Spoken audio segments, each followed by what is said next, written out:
And welcome back. I'm Kevin with Mixed Gaming 190. And I'm Nick with Unexpected Results MTG. And our guest today, the one and only Donut Rips. Going on, everybody? Yeah. Welcome in, How we Donut. doing? How we doing?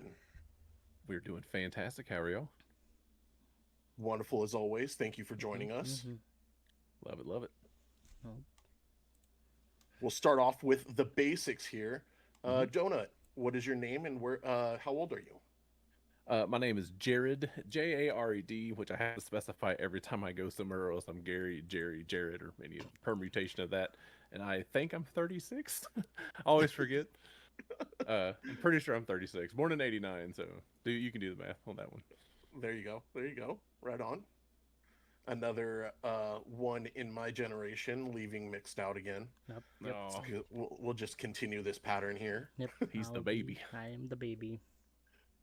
Forever the baby. Well, Jared, where are you from?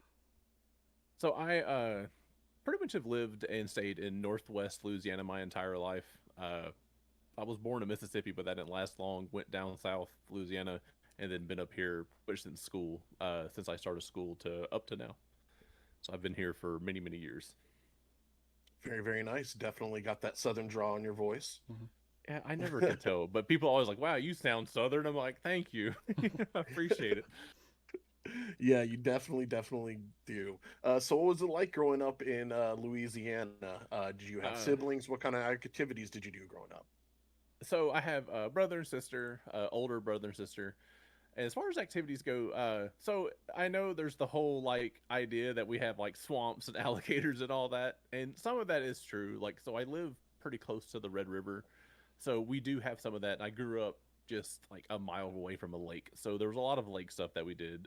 We lived in like a pretty wooded area, so I did a lot of stuff out in the woods with my cousins. Um, pretty standard stuff. Got into a lot of trouble, and stuff like that. But as far as like getting cuts, bumps, and all that. But mostly just hanging out, playing games. Not a whole lot of sports growing up, other than just like within the family. We would go play baseball or football or whatever. But that was really about it. No crazy swamp things, or anything like that. So were you like more small town kid? Oh, absolutely. Like even like with the town that I grew up in, you even like local people, I'm like, oh, where do you live? Oh, I live here. They go, well, where's that at? I'm like, well, it's over here. And they go, oh, okay, I know where that is, because it was like the town itself probably had less than a couple of hundred people. It was like Oh wow. a little bitty old town, but we're also bordered by one of the biggest cities in Louisiana. So I mean, we're just on the outskirts of all that. Okay.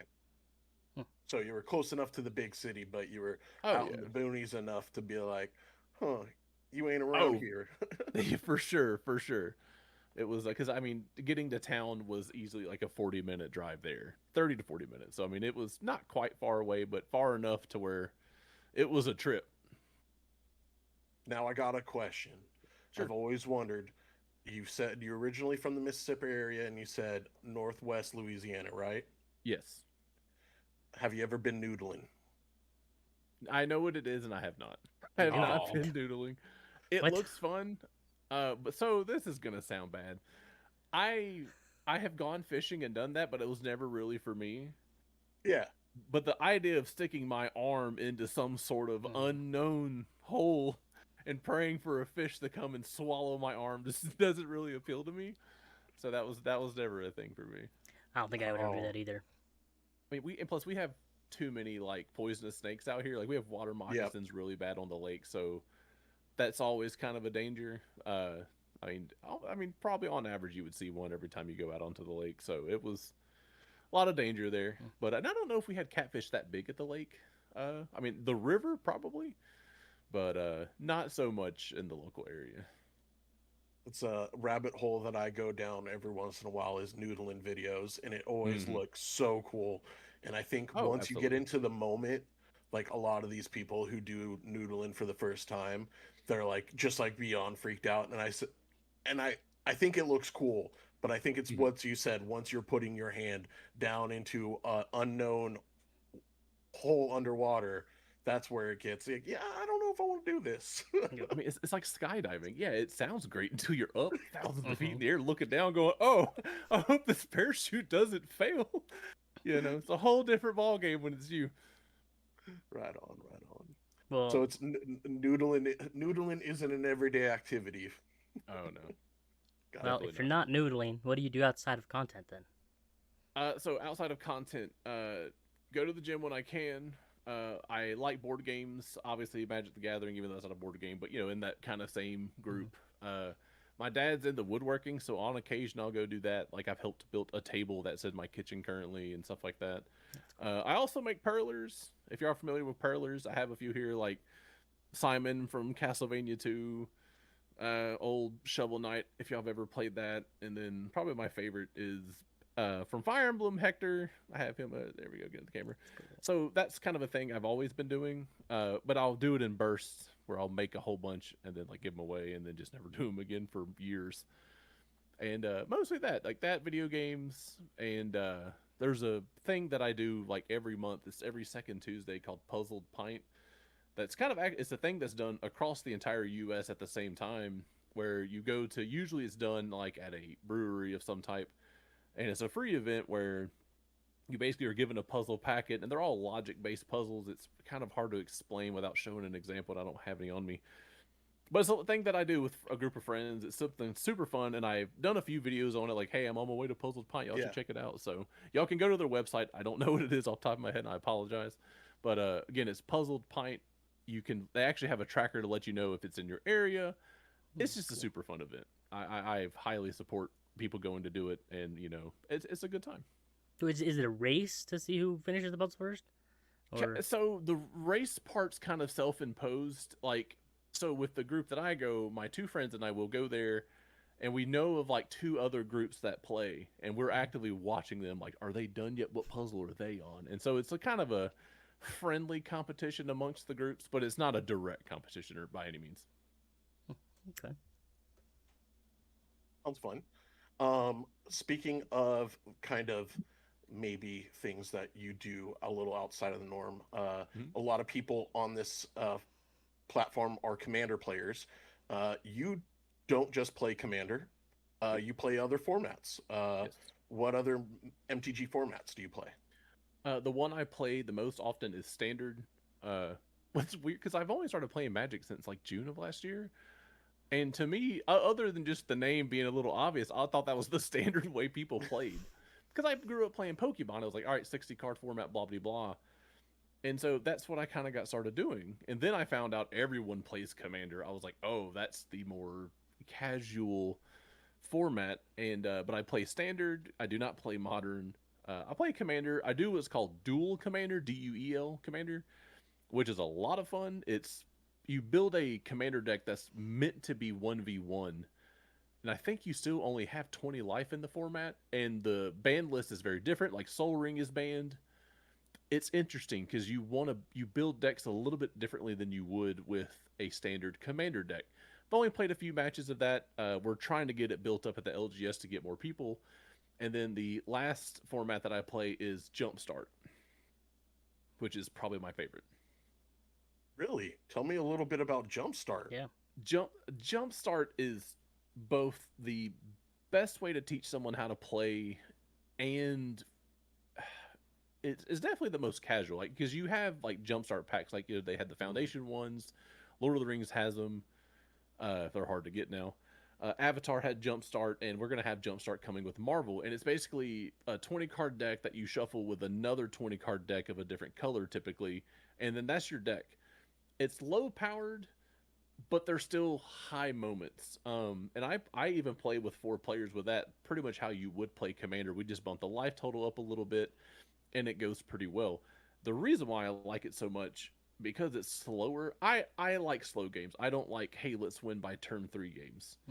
That's not fun to me. That's just a personal preference. Even though I play Standard, and that's how Standard is sometimes, I like the slow burn, and Jumpstart fits that. And I've gone outside of even just buying the Jumpstart decks or the Jumpstart packs. I make my own Jumpstarts because typically they follow a pretty strict formula of like you have one rare, And within your 20 cards, you will have like 8 creatures, 4 spells, and the rest will be lands, with one of those lands being a mana fixer. And that's pretty standard across every Jumpstart pack I've opened, with some slight variation. So I have like my bundle boxes are all full of Jumpstart decks I've created. I make custom arts for the fronts of them, so I know what they are and I can tell what theme they are and what color they are.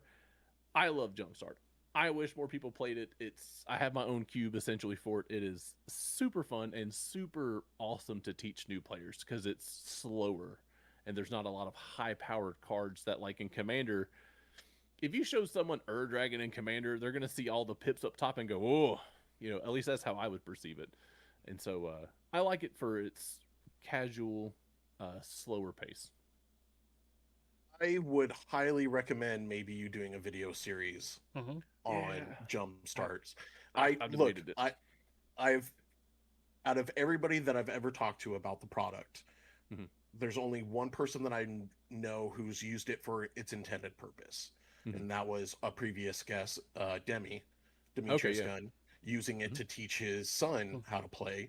I remember But everybody else I know, it's like, oh well, I mean, there's some chase cards, so it's like, I'll buy them but you're gonna get, how many lands it is, and they're not superly important fixing lands when you do get them when it comes to like other formats, but the tabletop like game aspect of it, instead of like, where we're taking this game outside and constantly building our decks to be better, to be more competitive. That is more of like a take it off the shelf, put it on the table, and everybody can kind of start playing thing. And I think a lot of Magic the Gathering players would actually like that version. Well, I think that's what takes a lot, or that's what makes it fun, because it's its own contained power level and power structure. Now, obviously, with custom decks that I've made, I've ran into one. I made one that was mostly from Phyrexia with the toxin mechanic. It's banned now because it's just that strong. Yeah. So I kind of had a lot of lessons learned with ones I've made, but you're right. Like, you can buy 2 packs off the shelf and have a deck, and it will operate in general how you expect it. Like, red's going to be fast. Green's going to be big creatures and like landfall. So to me, it takes the best aspects across the heavier formats and condenses it in just a nice, fun, simple way to play. And that's, to me, the big allure to it. And I mean, the stupid reason why I got into it originally was because I was like, wait, these packs have 8 lands in them. I can get lands this way when I first started out. Yeah. But since I have been buying Jumpstart packs, with the exception of any duplicate packs, every deck has stayed itself. Like, I pulled a Scythe Cat Cub out of the Foundations ones, which is a very nice, like, $40 card. It's still sitting in the Jumpstart deck. I mean, my Maha, a Feather's Knight, I think is what it's called. Really nice card. It's in a Jumpstart deck currently. Because to me, like, it fit the theme I wanted. Because all of them are based on themes. It's like, all right, this deck's gonna have cool creatures, and Maha will be the rare I put in here. And this is before I knew how good that card was. So I mean, it's funny to think about. I'm like, I have these great cards just sitting in these casual decks that maybe get brought out once every 2 months. But it's more, the game is meant for fun for me more than it is the price of it or the value of a card. I want to touch on the cube aspect too of that you've put out there.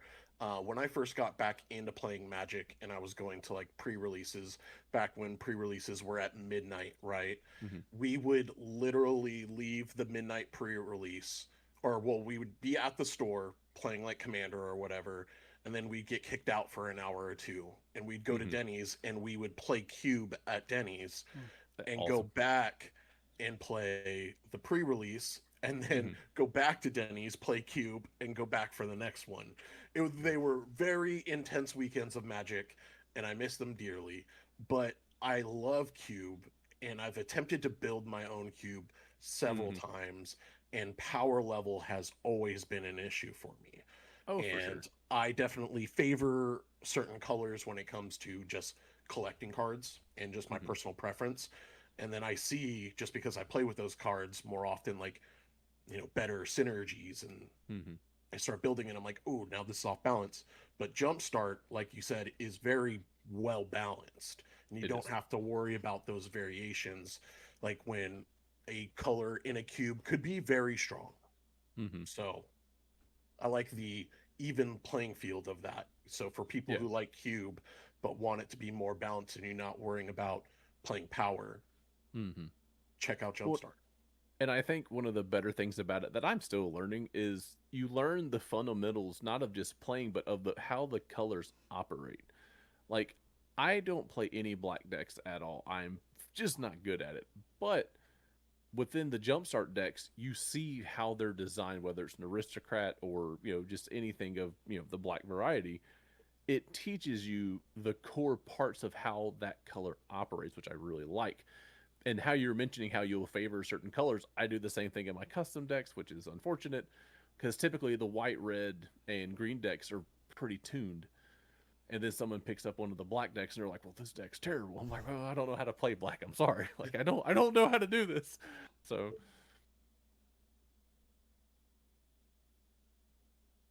Nice. That's fun. Um, I agree. I like personally me just the slow gameplay. I don't like mhm. this fast pace. I don't like so I don't have a bracket 4 deck or anything higher. I just well, first off, I don't have the money, but Oh also it's yeah, just I don't like yeah, how me either. fast it goes, and I have a hard time for me understanding all the cards and knowing what everybody's playing. I have a hard time Mhm. memorizing cards, and so when somebody plays it, I need to know what it says. I can't just automatically know, or it's hard for Oh me. yeah, So I like the slow I pace too. run into that a lot. I run Yeah. into that a lot in Commander, and Jumpstart luckily doesn't have anything super Mm-hmm. ridiculous because there's no multicolored cards, like at all. If it's a red deck, there's just red cards. Yep. I want to say I have seen some hybrid cards pop up with the avatar set, but other than that, it's pretty easy and simple. And like you were saying, I find more fun in the slower paced part of it because I'm there to play with people, not to play against a wallet. Mm, So, I agree. Well, one of your videos, you asked a question about what kind of decks everybody likes to build, and you mhm. said you were a sucker for good tribal decks. What is your favorite tribal deck? It's definitely my standard deck, which is Avatar Allies. It's a four Mm, color deck. I mm, don't know the four color names. I could tell you some of the three color, but all the two color. But it's in white, blue, black, and green. There's literally one. No, there's two black creatures in it, and they're literally there for very specific use cases. But the Allies deck for Avatar is so strong. At least to me, it is. I know Bant Airbending is like one of the top tier decks right now in standard, which the unfortunate part of that is it requires Badger Mole Cubs, and those are like 60, $70 right now. I have two of them. I need four of them, and I just will refuse to afford myself to get the other two. But allies for sure. A close second is probably my Ren and Seri deck, which is just cats and dogs. That's literally what the deck wants. And I finally got a chance to play it the other day and got absolutely hammer smashed, but I had a lot of fun doing it. So, nice. Played against and Ben 007, aka Drew, and he has a Ren and mm-hmm. Siri deck, but it's all cats. Mm-hmm. And yeah, it did its thing. It was pretty threatening at points. So If you let it get away, if the table lets it get away, it will. The board state becomes very, very, very scary, very, very quickly. I'm a big tribal fan as well. Mhm. Have you ever looked into tribal? No, hold up. This is new to me. What is this? What is So tribal? Tribal. it's basically you're synergizing your decks around creature types, right? Doing Hmm. all the most powerful things that care about a creature type, and you Hmm. use changelings, Hmm. Oh shapeshifters, yeah. to abuse that. So Hmm. That makes sense. even That's though cool. they're not the most powerful when it comes to them, it's just getting those The abilities to benefit. trigger. Yeah. Yeah, so um, Tomer from MTG Goldfish Hmm. is the big inspiration behind my deck. So if you're ever interested, I highly recommend looking into it because it's just fun. Because you get to do That all your sounds fun cool. tribal stuff, and you just get to play these derpy looking changelings and be like, "Yeah, that's a Yep. dragon." Yeah, this is a dragon for the. In this use case, he is a dragon, and I have He's also a changelings in mine. zombie. Yeah, I have changelings in the Ren and Seri deck, and you getting double benefit from it. And it dawned on me when I played it last Sunday. I was like, I need to put more changelings in this deck. Hold on, like this Yeah. is handy. I never thought of a tribal deck. That is hilarious. It is very funny. You get to play really bad cards. Mm-hmm. Like there's a 1 mana tutor for a mercenary. It's Mm-hmm. just search your deck for a mercenary, so you just go get to Hmm. search for any changeling in your deck, which is really cool. One thing you did talk about, though, I wanted to kind of go back, and you talked about only having two Badger Mole Cubs. Yes. When I first got back into Magic, I started playing a lot of Standard myself, Mm-hmm. and I was um, running into that same issue where it was like, I want to play this deck, but I don't want to spend, you know, a A hundred fortune. bucks for two more cards. Mm-hmm. Um, if you play more than two colors, you have to, pay a good Oh amount yeah. for your mana base to be functionable on Mm-hmm. reasonable turns. And then you have the format rotate, and then those cards Uh-huh. lose value. What is your opinion when it comes to that? So that's believe it or not, that's why I built allies because I could build it for cheap. Mm, Uh, because the mana fixing for it, the optimal lands, sure, the shock lands are great, the verges are great, but luckily there's cards like the Jasmine Dragon Tea Shop and the Secluded Courtyard. That's 8 cards that are mana fixing, yeah, and the Great Divide Guide. What he does when he comes in, all allies and lands can tap for any color. So, and I have a playset of those in there. So mana has never been a big issue for that. And that's actually like I said, drew me to the deck. I was like, I can get into this deck for really cheap. I couldn't tell you the most expensive card in that deck. It might be Katara. Oh no, it's Avatar Swift or Aang Swift Savior, which I only have 2 of because my LGS doesn't have any more, and I just haven't bought any online. But I mean, if I had to guess how much money I spent on the deck, it's probably like under 50, $60 if I had to guess. okay, Because I just made it as efficient as possible. Now, don't get me wrong. If I go up against like Is It Monument, which is the bane of my existence, yeah, the 4 monuments to endurance are super expensive right now. Um, yeah, like I'll lose to that on occasion, but I've also won against it. Like I did RCQ not too long ago, and placed 5th out of 13. 3 of my 5 matchups was Is It Monument, and I beat those 3. I'm sorry, let's go. 4 of them were that, but and so 3 of the 4 I defeated. And so the deck can win. Now, I tried to build Merfolk here recently, and they're like, well, you need Roaming Thrones and Caverns of Souls. I'm like, that's $400. I don't Hmm. think we're buying that. Hmm. So I just try to make do with it because I don't have unlimited funds to go do it, and I just refuse to sell Magic cards. Like Yeah, that's weird, but like wow, I bought them, they're mine. You yeah, know, so yeah. I know the feeling. Hmm. I don't play Standard very often. mhm, Typically, my LGS does like a end of set, Standard Showdown tournament. It's the mhm. only Standard event they have all set long. They That's won't. see, that's crazy.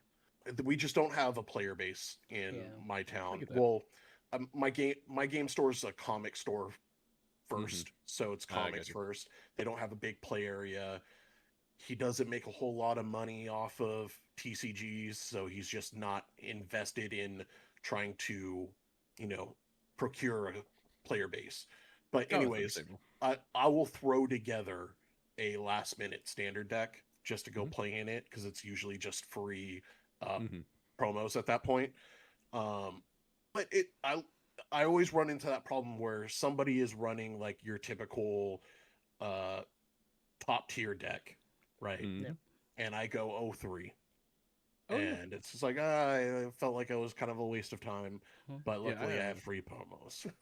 I played standard this recent Tuesday. That's our so we do standard on Tuesdays, Fridays are both paid events, and then the RTQs are on Saturdays, and we have the Lore Windsor Championship this Saturday because that got pushed back thanks to Mardi Gras parades here Yeah, whenever they originally went to do it. But yeah, like I run into Jeskai control and it just pub stomps me. Like that yeah, that deck is so strong to me. Um, it's one of the few decks that I have yet to get a win against. I beat Is It Monument all day long. Certain players are stronger in Is It than the other ones, but I probably have a higher win record versus losing. But Jessica, I have yet to defeat. Someone runs the it's a iron, not Iron Spider. There's a Spider-Man deck that has that with the Deceit from Lorwyn Eclipse. I can't think of what it's like. Doomsday Excruciator, Demir colors. That's an interesting deck to go up against. I've won against it. It's beaten me. But yeah, at the moment you run into a meta deck and you lose all 3 matches, you're just like, that was fun, you know? Yeah. I try to build a half attempt at Tifa, and it would just never work. Just played mono red mouses all day. Mm-hmm. It was painful. If you could choose anything to collab with WotC to make a set, what would it be? Childhood cartoon, movie, TV show? So my dream set almost happened with Monster Hunter until that secret lair died. Personally, I wish it was an actual set and not secret lair, because that series has such a massive amount of creatures. They would all be legendary, which I know there's a lot of people who are like, oh, legendary creatures. Like, oh, great, another set with 80 commanders in it, which I get that. So I'm not going to choose Monster Hunter for my choice because it almost happened. Second choice would be Castlevania. I think Castlevania would be great. You have a ton of monsters. You have a ton of characters. You have lands you can pull from. I mean, obviously Dracula's Castle would be like kind of a cool land. I think there's a lot of lore and depth there to make a fun set. Do I think that'll happen? No. But I could always dream. Castlevania to me would be fantastic. We already have the vampire type. You already have humans. I mean, it would literally just be like Innistrad, but with a Castlevania, like, you know, painting on it. And I'd be all about that. So would you be like cool with a set that Labrie skinned a lot of pre-existing Magic cards and, did like a secret layer for Castlevania with? I would settle for a secret layer. Okay. I would love a full set though. It would just be fun. I think a Monster Hunter Wilds would not be like a bad option for like a commander version set. Like you said, a lot of them would be legendary, which a lot of people would quote unquote complain about, but we have sets like that. Oh yeah. Even if you just did commander decks out of it and didn't make a set, I'd be okay with that. Like literally just give me 5 commander decks, or do 6, one of each color, and then like or not one of each color, but like, 3 mixes, or sorry, can't do math. 5 mixes, and then like a full Wooburg mix at the end for like one of the bigger creatures. I'd be so happy for that. Do I think it'll happen? No, but that's one kindred. We got Capcom to do Street Fighter. I think we've had, and then obviously we almost had the Monster Hunter Secret Lair, so it's possible. It can be done. We have the technology. We have the technology. I like it. Okay. So, speaking of sets and Magic, what is your favorite MTG set? So, people are going to love this. Final Fantasy, mainly because that's why I started playing the game. I remember the day I first bought cards. I remember my first rare. I went to Walmart the day it released, not pre-release because I didn't know what that was all about at the time. They had the 3 packs of cards in a single box, bought it, got my Zidane promo. Oh, that's cool. Favorite character, or one of my favorite characters. Opened the first pack, pulled Nibelheim of Flame. I'm like, that's cool. Had no intention of playing after that. And then I kept looking at the cards going, these are kind of neat. Went to the LGS that day. Not the first time I had been in there, but it was the first time I was there to buy Magic. Picked up a few more packs. Kind of looked around. Didn't buy the commander decks because I didn't know I was going to play. Next thing I know, I'm completing the Final Fantasy set in a binder. So I have to give credit where credit's due. I love that set. I love the flavor. Obviously, it is the biggest selling set of all time. I just adore it. I think they did such a good job with it. Lord of the Rings would be a close second though. You excited? Which I know Universes Beyond, but the next set coming out. Oh, Hobbit. Hobbits. Cautiously optimistic. Okay.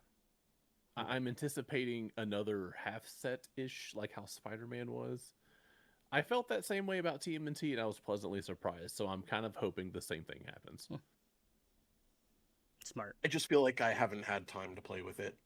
Like this set feels so small to me just because I haven't had time to play with it. We already have Strixhaven here in a month. In like 3 weeks, yeah. It feels like, I think it's like in the 15th or something. And I'm like, gosh, it feels like we just did TMNT. So, We just did Orbit. That release schedule's tough. Mhm. Tough on the wallet. I'm just like, "Ugh." That's what also too getting into standard and all these sets Mhm. coming out so soon is hard to keep up with too. Yeah, it's like I built a TMNT deck for standard. That's probably why I went 0-3 the other day. But I'm still like riding the high from Yeah. Avatar Allies deck. And I, did Merfolk for Lorwyn, but it's just like, gosh, I got another 200 something cards to dig through. Mhm. And now it's like, oh, don't worry, in a month here's another 200. I'm just like, like it's a little too much. I mean, I wanted to build Bant allies for Commander, and I focused most of my time on Appa. And by the time Mhm. I finished Appa, Lorwyn was here, and so I've Mhm. put my Bant allies deck to the side and haven't finished it yet. It's Yep. it is crazy. Mhm. Um, Talking about crazy, you have several Yeah. different mic holders. Yes, Which are your sir. favorite? So my favorites so far have been the bag of chips because I got a gift from that I That was still am awesome. like I still can't believe that. I just finished that last bag of chips today at lunch. I was like, "Hey, Wild, you want to hook me up with some more chips?" Second one was like I had a skillet that was cool. I had a big bottle of Gain laundry detergent, and I actually have a special mic holder tonight. Y'all have not even seen it yet, but I have went with a potato. Yes. So we have attached a russet potato for my mic. I don't know where my boom arm is for this mic. I was like, you know what, potato will work. So I've been holding this potato the whole time. So there you go. Love You it. got to see Love the it. special mic holder. So yeah. For So those of you but yeah, guys who don't know, Donut likes to, Jared likes to put his microphone on different peculiar objects objects. that he finds around the house, Hmm. and Or it's I just always get a clipping it to good his kick out. beard too. Yep, I have done that. Yep. Like, and that what beer cheat spawned code. the reason why that happened is because I was like, I don't want to hold it when I'm walking around the house, and a lot of people do it on a magic card. Which, no disrespect to them, I would almost do that, but I was like, I gotta be different. Like, I Mhm. can't do what everyone else does. So I'm walking around the kitchen, I see a wooden spoon. I'm like, that's actually kind of practical. Then it turned into tongs, and then it turned into a skillet. And I'm like, I gotta amp it up. I gotta get something else. Mhm. So, I and got. so every day when I get an idea to do a walking video, I walk around the house for like 10 Yeah. minutes going, what are we gonna attach it to? I forgot what I attached it to today. Oh, I attached it to a commander deck box only because it was like I need to hurry up and get this filmed. Mhm. Um, but yeah, like I always walk around. I One thing I wanted to do, but I think I would get in trouble is like a kitchen knife. Mm, I Probably. think that's considered taboo on certain websites. So I haven't done that, but I thought about it for Halloween. I was like, man, it'd be kind of cool to walk around like Michael Myers with a knife with my mic on it, but I don't think that's allowed. So I purposely have not done that. I think that's a good call there. Just to Oh yeah, yeah. better be Good safe than judgment sorry. call. Mhm. For sure. And But yeah, so we went with potato. I do want to call Potato's out. up I there. literally like how you do walk around and Hmm. do your videos like that. You're walking around while talking, not just sitting in one spot. Yeah, I've noticed as far as like TikTok and like metrics are concerned, those videos do better. I just have to think of something to talk about because I feel bad because sometimes I would do it just to talk and just to get content out, and I'm just like I don't want it to become boring. And just here lately, I haven't had a lot of things to say, but I need to start doing it again, just for one, just because it's hey, getting more steps in. That's what we like. Mhm. But yeah, it's I do typically enjoy them because I get to interact with people. I get more comments, because I'm asking questions like, "Hey, how do y'all feel about this?" Blah blah blah. And plus, it's a lot safer than doing it while driving. But now, bear in mind, every video when I'm driving, I'm a passenger technically. Yes, very So important I'm a distinction. passenger. I'm a Mhm. passenger every Mhm. time. I just do my hand like this a lot as I'm a passenger, so don't pay no mind to that. Passenger princess. Mhm. Exactly. That's how that works. Well, Jared, you are on your health and wellness journey. What are some Mhm. tips and tricks you have learned? Uh, Sugar is the devil. Um, that's the easiest one. Believe it or not, dieting is a lot easier and in some ways cheaper than I anticipated. So for those that don't know, I think it's been like 2 years now. I was diagnosed with type 2 because I had very bad eating habits. Like I ate like a garbage truck and just didn't care. Uh, had to go to the hospital for something unrelated. They're like, "Hey, have you checked your blood sugar lately?" I'm like, "No, why?" They go, "Bro, like you should." And I'm like, "Oh, okay." That's when I got diagnosed. So since then, I had to radically change my diet, And the best tip that I could give anyone wanting to do a fitness journey is to first do small steps at a time. Do not radically change your diet like I did, because you will get sick of it rapidly. But what you should do is start small, but shop the exterior of your grocery store, because that's going to cover fruits, vegetables, proteins, dairy, eggs, all that stuff. It's crazy when you actually like do it. The exterior of the store is everything fresh. Stick to that. Find things you like, stick with it. Increase protein intake, decrease carb intake, and you will shred pounds. It is insane how quick you'll do it. And yeah, that's the best thing I can say is shop the exterior, high protein, less carbs. Best thing I can tell you. But also, last thing, I didn't think about this. You can't beat yourself up about it. If you have a bad day or a cheat day, those happen. It doesn't reset your progress. Does it hurt your progress? Yes, but it doesn't reset your progress. It's a speed bump in the greater journey. We take those. Speed bumps happen. You just got to keep going. Very nice. Thank you. Also, eat fiber. That's another one. Eat fiber. Healthy bowel movements are necessary. You'll be surprised how critical they are when you change your diet. One last thing about you and your kind of content journey before we go into some other questions. Will there be a return of Chester or any other characters we've seen? Yes. So Chester McCheat came to me in a shower thought. I was like, it'd be cool to do a video as a character, like cheating.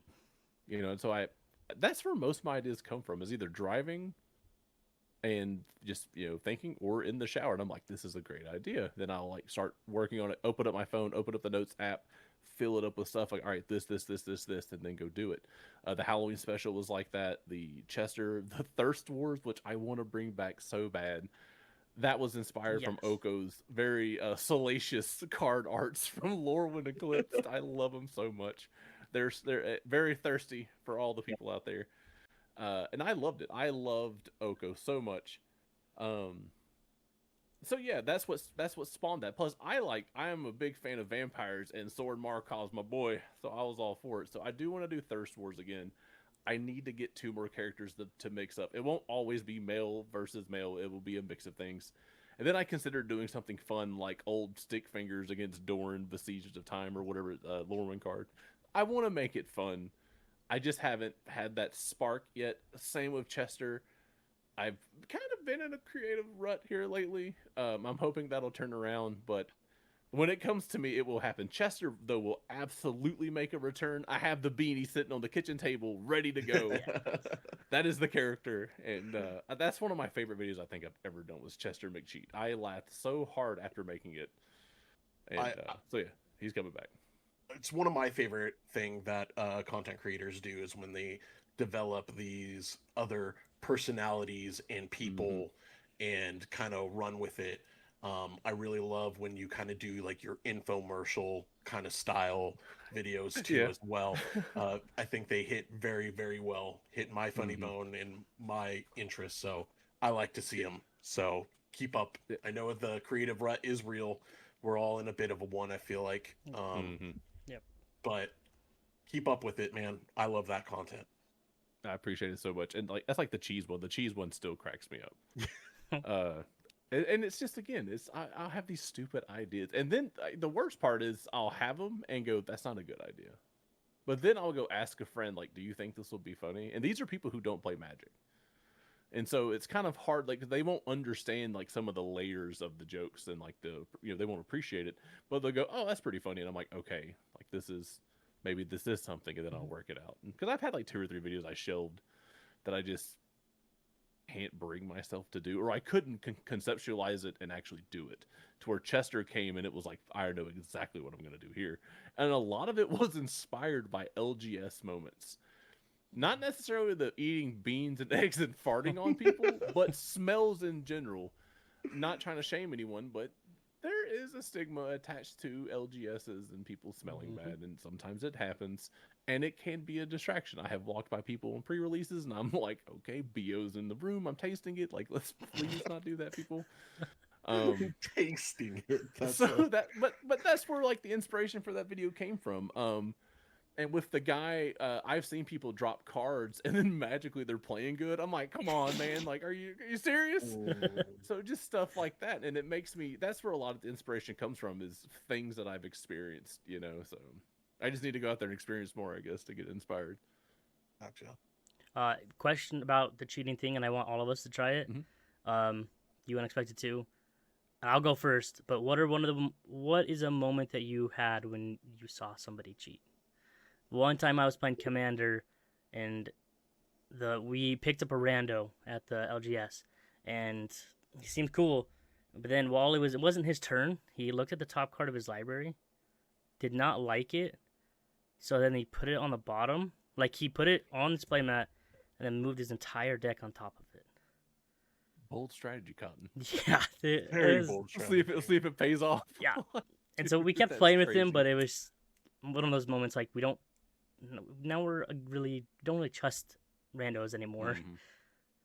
But Yeah, that's tough. Like, that's blatant too. That's not even like sneaky about it. It's like, hey guys, this goes here and this goes on top of it. Like, no, it doesn't. Yep. But Nick, have you had any? Not like anything blatant. Like, you have your suspicions, and it's like, Mhm. You've played the same deck 3 games in a row, and you've turn one soul ringed all 3 games. Like, that's a little Oh bit yeah. questionable. It's if you're not really looking for it, or if they're not super blatant like that, it's kind of hard to catch it. Mhm. The only time where like I actually had an issue and had to say something was back when I played standard. I was playing in a tournament, and it was after game one, I believe. Yeah, it was after game one. We went to sideboard, and instead of sideboarding, he mana weaved his deck. Oh yeah, So that's he that. separated his creatures and his lands, mm, and he made Mhm. sure that he He had had a an great mana even curve. distribution of lands. And I let him know that he can't do that, Mhm. and he wouldn't let me shuffle. And I'm like, look, dude, like, I don't really care. This obviously means a lot more to you than me. Mhm. Let's just go ahead and play again. Um, Luckily, he was playing a graveyard deck, and I had a card in my sideboard that just made his deck null and void. But Mhm. that was like the only time where it was just like, normally I wouldn't say anything. Like commander games, I want you guys to hit your lands. I don't want you to be stuck. We're in a casual game, but this is competitive 1v1, and your deck completely flopped first round, and so now you're just trying to make sure absolutely it functions right. It's like, Mm. you can do the pile shuffle face down. That's fine with me, but don't be looking and mana weaving. Oh yeah. That was a big no no for me. That's pretty egregious. I don't know if I've ever ran into a blatant cheater. I have unintentionally cheated myself, not like malicious. Like, once I played my commander and attacked with him immediately, and no one said anything. Mm. And it wasn't like 3 turns later I was like, I shouldn't have done that because I shouldn't have been able to. But it was more like nerves at the time. And then this actually happened recently. I unintentionally looked at the bottom of my deck so I knew what was there, Uh, which that's you can argue that's cheating. To me, that's more like a poker cheat, because if I know there's a 10 there, then not to play tens. Because the law of statistics, you won't get it. I guess lands work the same way. You only have 4 in standard. yeah. But it wasn't like I purposely went to look at it. I, for some reason, I forgot I had already shuffled, picked it up, and was like, okay, shuffle the deck. And I was like, oh, I've already shuffled, and I just put it back down, but I caught the bottom of the card. But the one time I guess this is technically cheating. It was in a paid commander event. Our Thursday nights are commander nights. I've spoken to my LGS about it. And they're like, yeah, you probably should have said something, but I was like, eh. It was my first Thursday night, and we're playing, and the gentleman next to me, uh, I was winning. I was life lead. We were the time had gone over the time limit, and if after X turns pass, whoever has the highest life lead wins the game. That was me. I play a life gain deck. Well, the gentleman next to me was pretty close in life. Well, he pulls a card out. I forget what it's called. It's like not wish claw talisman. It's something. It's like a hand, like the monkey paw type deal, where you can like look through your deck, but then you give it to someone else so they could play it, and it like goes around a few times. And well, he's looking through his deck, and one of the other players who was done with their match was standing behind him and goes, "Oh, you should pick that card." Mm-hmm. And I'm like, Outsourcing, "Big dog, kind of. this is a paid event. This ain't your game. Like, go sit. You know, you Yeah. don't." And so I didn't think much of it. Well, the guy won because of it.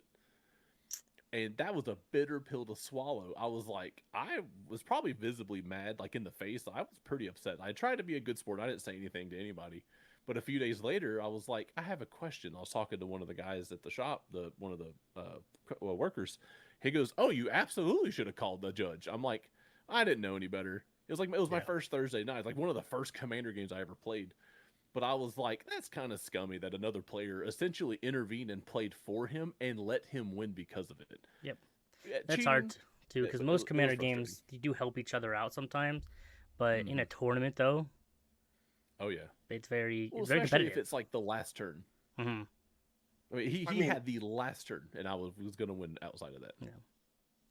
I'm usually a like secondary judge at my store because they don't have an official judge. So if Mhm. there's usually a question, they come in, ask my opinion on it, and it's like, well, I'll try to find the correct answer, but this is how I think it works for a lot of times. Mhm. And I'll be watching games and I will see people miss triggers at our pre-releases and stuff like that, or do a trigger wrong, but it's not my game and I'm a participant and I'm not a Mhm. judge, so I can't say anything. Yeah. And I always Yeah. feel bad going up to my buddies after the game and be like, "Hey, buddy, just so you know, this is how that card actually works." And they're like, Yeah. "Why didn't you say anything?" It's just like, not my game. I can't. Like, Mhm. I'm sorry. Sorry. Like, and even in paid events, like in standard, the community of our Tuesday night is pretty much the same, like 10 people every night, just about. And every now and then you'll have 2 or 3 that'll come in that we never met before, or who play just on occasion. We're all pretty chill. We're Yeah. like, hey, you missed something. Now, some players are not like that, and that's fine. Like, it's a paid event. Like, I'm not going to argue with you. Like, we are playing to win here. But with the people who I've become very close with, very friendly with, they're like, oh, hey, you missed something, or I'll do the same to them. And I understand, especially in Commander, which is meant to be the casual, fun community format. Yeah, I have no problem, pointing out triggers, but like for an outside player to intervene, that was like the toe over the line for Yeah. me for that one. I agree. So. Just gotta keep your mouth shut. Exactly. And the only other time I could think where this wasn't cheating, this is just more dishonest. A very young kid came in there on a Saturday, which was just normal casual Commander day. We're just there to play, no pay, no winning or anything. He shows up. He's like, "Hey, do you mind if I play with you?" And we only had 3 people. We're like, "Oh yeah, sure, sit down, buddy." And he's like, "Is it okay if I play with proxies?" And we go, "Yeah, but I mean, are we talking like a Gaia's Cradle? Like, what did you proxy?" He goes, "Oh no, like a couple of cards that were like no more than a couple of bucks." So we're like, "Okay, sure." Like we're playing precons and like low 3s.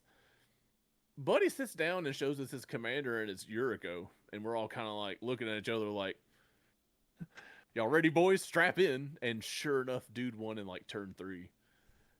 And we just kind of look at him and we're like, you're a little misleading with what you were doing there. Like, that's a little scummy, dude. And he was like, "Oh, I guess this deck's better than I thought." I'm like, you knew how good it was, dude. Like, Yeah. don't do that. To where the player next to me scooped and looked at that young man and says, "I will never play with you again, dude," and walked off. I was like, Yep. that's tough. And it was not fun for anybody. But some people are like that, and that's fine. Takes all kinds. Yep.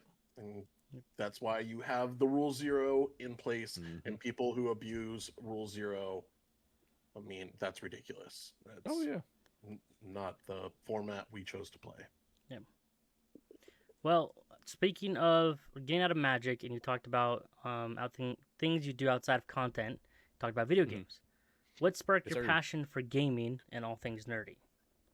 I don't know if there was a singular moment other than maybe when Pokemon first came out, like the original Red and Blue. That was the first kind of thing that I really got into. Like growing up, yeah, I watched cartoons and all that, but Pokemon was that, and I played games prior to that, obviously, because I grew up with like the NES and Genesis and stuff like that. But something about Pokemon, man, that just that was it. At that point, it was like we're doing this forever. I really got deep into the card game. I'm not so much now. I don't really play Magic now, but definitely Pokemon. Like it just the world built around it was so fun to me. Even when I look at the art from that era, and I can't remember his name, Ken Sugimori, it might be his name, the artist from a lot of the original monsters.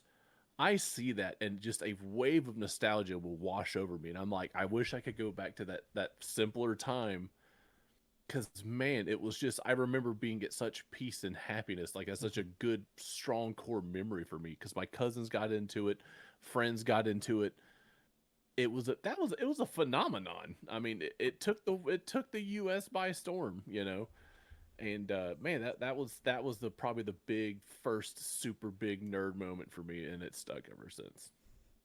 I don't know if it's necessarily like a commonly used term. I can't pronounce his last name. I'm gonna butcher it if I try, so I'm not going Yes. to. Uh-huh. But the artist from the original Pokemon art and whatnot, uh, it's a full art style now. Like I Yes. watch a lot of Pokemon artists and who do their, draw their own Pokemon and stuff like that, but Mhm. they always refer to it by his last name and how like it is so beautiful, that kind of like more opaque coloring to it Mhm. with it's gorgeous. I absolutely love that artwork. One thing I like about like especially the original 151 Pokemon versus the what we see now is less is more when it comes to them. Squirtle is a very simple Pokemon, but my gosh, there's a lot of character there, and just throwing a cool pair of pointy glasses on him turned him into a superstar on the show. And like speaking of Pokemon, my favorite Pokemon is, oh, I don't know if you can see it now. Oh, there it is. Snorlax. Can't really see it. Snorlax is my favorite Pokemon. We relate. We eat. We sleep. It's great. But again, his design is super simple. It's like three colors if you count his teeth and his fingers and toes. But like it's a darkish blue green with tan. That's it. With lines for eyes and a big frowny looking mouth that is somehow still smiling. It's peculiar. The simplicity is so strong in that design.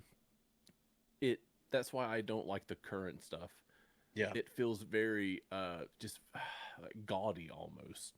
It's like how extreme can we take it? It's like let's not, let's add like jets. Let's turn this into a motorcycle. yeah. Oh yeah, like yeah, Miraidon and Koraidon, man, they look ridiculous. I mean, they're cool, don't get me wrong, but man, but when I go back and look at, especially I would say the first three gens of Pokemon where Yeah. things are pretty simple, man, it's just they're gorgeous, and it's because it's simple. It's just plain, and it gets the point across, and it's recognizable. Man, if you showed me Pokemon from the last two gens, I probably couldn't name half of them, which is sad. And I played the games. I just I couldn't tell you what they are because it's too much at this point. But I know I could probably name all 151 just sitting down with a pen and paper and doing it. Mhm. Just because they're very iconic to me. And sure, there's a part of it because I grew up with it fully. I can agree with that, but it's too much now. Speaking of Pokemon, I have a side duck pen that I'm using. Psyduck's awesome. Yep. Another Simple. fantastic plain design. Hmm. I love it. Not wearing my Pokemon hat, sadly. I do have a hat that was for the 30th anniversary that had the depiction of the first fight of the when you turn on the game, which is Yep. Nidorino and Gengar. Love that hat. It's probably on some of my videos I posted. But as soon as that hat came up, I'm like, I don't even play Pokemon much anymore, but I'm buying this hat. That is my childhood on a hat. I love hats. We're gonna buy it. So Gengar's my favorite Pokemon. Gengar's top 10, easy. Gengar's great. Well, I feel like Gengar's almost like the Yankees of Pokemon. Oh, you either love it or hate him. Yeah, I feel like Yeah. he gets a lot of love or a lot of hate. Like he's so overrated. Gengar's the best. I see that as Charizard, honestly. Yeah, I yeah. hate Charizard. I know that's a controversial opinion, but I never liked him. I don't like fire types actually. Like that's always a type I always like shied away from because I didn't like it. I much prefer lightning or thunder and water types. That's why Squirtle was my very first starter. Usually I always pick water. Some games I didn't because I hated their design, but it happens. I agree. I mean, I don't. I think Charizard is overrated and liked way too much, but I still think he looks cool. Oh, it looks awesome. He looks awesome. I agree. I just don't like how tiny he is for a dragon. Yeah, he's a little small. Yeah, it's surprisingly small. Hmm. What are some of your favorite video games? Resident Evil. Got my stars hat on. Love Resident Evil. Have not played the new one. I will eventually when Steam's like, hey, it's $20. I'm like, all right, cool, I'll get it. But my favorite, if I'm gonna pick like say 5, just to like make it easy, we'll do Resident Evil, Monster Hunter as a series, Doom 1 and 2, the originals. I probably have put more hours in the Doom games than anything else. I love Doom a lot. GoldenEye, the 007 is up there. I also play that a lot. I play it currently. There is a PC port, so to speak, that you can play with mouse and keyboard, and I play it probably once a month. Other than that, my favorite game of all time is probably one of the most unknown games ever, and it's Ogre Battle 64, Person of Lordly Caliber. I will die on this hill that it's one of the best RPGs ever made. The story's not bad. It's one of the only RPGs for the Nintendo 64. Everyone will tell you the other Ogre games are better, but for me, Ogre Battle 64 is my favorite game. A game I have never heard of before. Exactly. I remember the day I got. I remember the day I got it. Like it was. I vividly, and I played it to death. And the problem is, it seems relatively hard to port. Because it's only been on one other release, and that was on the original Wii. It came out on Virtual Console, which I bought that day. Played the heck out of it. I mean, I adore it. It's such a fun game. Would you say that moment of getting Ogre 64 being your favorite video game memory, or No, only because my favorite memory, I actually talked to this person last night, like, and it was crazy because I thought about that. Because when I saw that question, I was like, what would be my favorite moment? And this crept in my head. Then he happened to call me the same day. I had a friend come stay the night one night at my parents' house when we were like in high school or something, or like late middle school. I have been high school at this time. And we woke up and we said, hey, let's play through Super Mario World. I had bought it on the Wii Virtual Console, and we woke up early that morning and played from start to finish, including the secret worlds, and just completed it. That was such a just fun, low stakes. Just had a good time. We just sat down and played the game. There was not a care in the world. All we cared was just beating the game, and we would just trade the controller back and forth. If I died, he got to play. If he died, I got to play, and we just had a blast. A close second would be the same friend. He was a basketball player in high school, and so he loved sports games. He loved specifically basketball games, and I liked it too enough to play. And he cooked me every time we played. It was no contest. He just knew the game better than I did. But one time I actually won, and I forced him to sign a paper that I hand wrote saying that I beat him. I still have the paper. It's in my garage right now. I know exactly where it is. And this is from like, this is definitely in like the early 2000s. And I had the score written down. I was like, I so-and-so signed that Jared indeed won the game. I was like, I have treasured this paper. I should frame it. But that's a fun memory for us. I love that. I have a moment where I came back from 1 star, and my buddy had 4 stars, and in 2 turns of Mario Party, I got to 6, and he went down to, and he went down to 3, and I like screenshot it, and it had like the whole like win percentage chance, and it's like I was all the way down at the bottom, he's all the way at the top, and then the last is just like wink. I have a screenshot still to this day. And he's Mario just like, Party is that's such a friendship ender. It's so fun though. It's so fun. Oh no, we had a saying #fuck Tom. I love that. It's just like, nope, he's too good at the game. Fuck Tom, he can't win. Can't win. Goodness. Well, Jared, who do you have a favorite superhero? I know we didn't talk about much about it, but what is your favorite superhero? And what? Wolverine. Wolverine. Yeah. What was the other question? I'm sorry. Other part. No. That was gonna ask what universe, but. Oh yeah, Marvel. I've always liked Marvel more than DC. I grew up with my dad. I contribute. He was part of the reason why of the contribution for the great comic book fall of like the late '90s. because he bought up a lot of comics up to collect Oh, okay. to like flip, and that's what caused that industry to just go kaput. But growing up, I was around a lot of comics. I went to a lot of comic shops, which that's probably why I got into Pokemon because it was in proximity to that. Mm-hmm. Unfortunately, I wish I could go back as a kid or go back in time and tell kid self, buy Magic, buy the beta packs, like hold on to them.